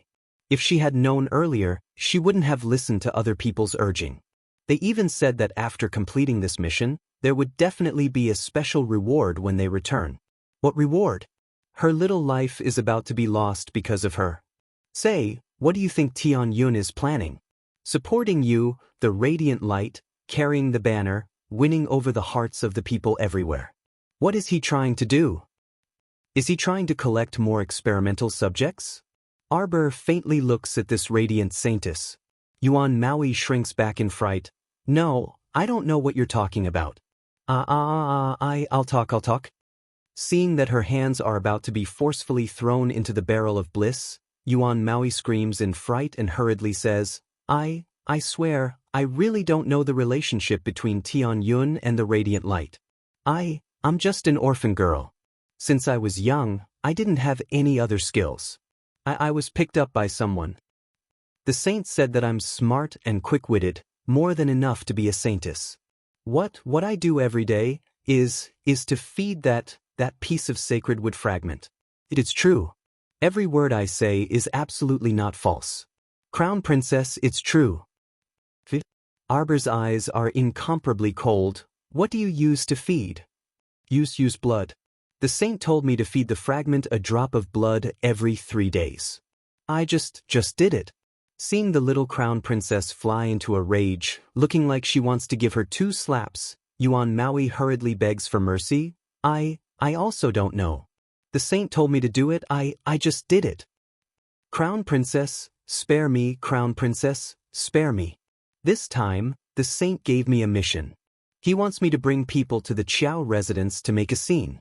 It would be best if we could blow up the matter of you and Tian Yun so that everyone knows about it and become famous in the 3 continents. Who knew that this Crown Prince Consort was such a stubborn person? She didn't even have the chance to make a fuss before she was directly dragged off to the capital magistrate's prison. She really had 18 lifetimes of bloody misfortune on her. At this moment, this Yuan Maui no longer had the ethereal aura of a saintess. She had the appearance of a scoundrel. She cupped her hands and hurriedly said to the young Crown Princess, Crown Princess, spare my life. Crown Princess, spare my life. I, Yuan Maui, am actually just a hooligan on the streets. Being the saintess of this nuisance is just to make a living. Please let me go. I swear, I won't dare to come to your house to cause trouble again. Even if she had 180 times the courage, she wouldn't dare to go to the Chiao estate to cause trouble again. Wasn't he just making a ruckus and almost losing his life? Arbor sized her up and looked at her thoughtfully for a while. That maid by your side? Right. You're talking about Han Su. She was sent by the saint to my side. She knows more than me. She told me to do everything. This saintess of bright lights pig brain didn't seem to be very bright. Only when the young Crown Princess mentioned it did she have a flash of inspiration. If there was a problem, she could let her maid, Han Su, take over. That's right, this Han Su was the one sent by the saint to only know her. You're tuning in to the Passion Pages YouTube channel.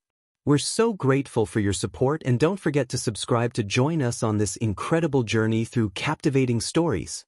Your generosity through donations truly makes a world of difference, as it's the primary source of revenue that allows me to expand and enhance this channel for you. Thank you from the bottom of my heart for being a part of this adventure.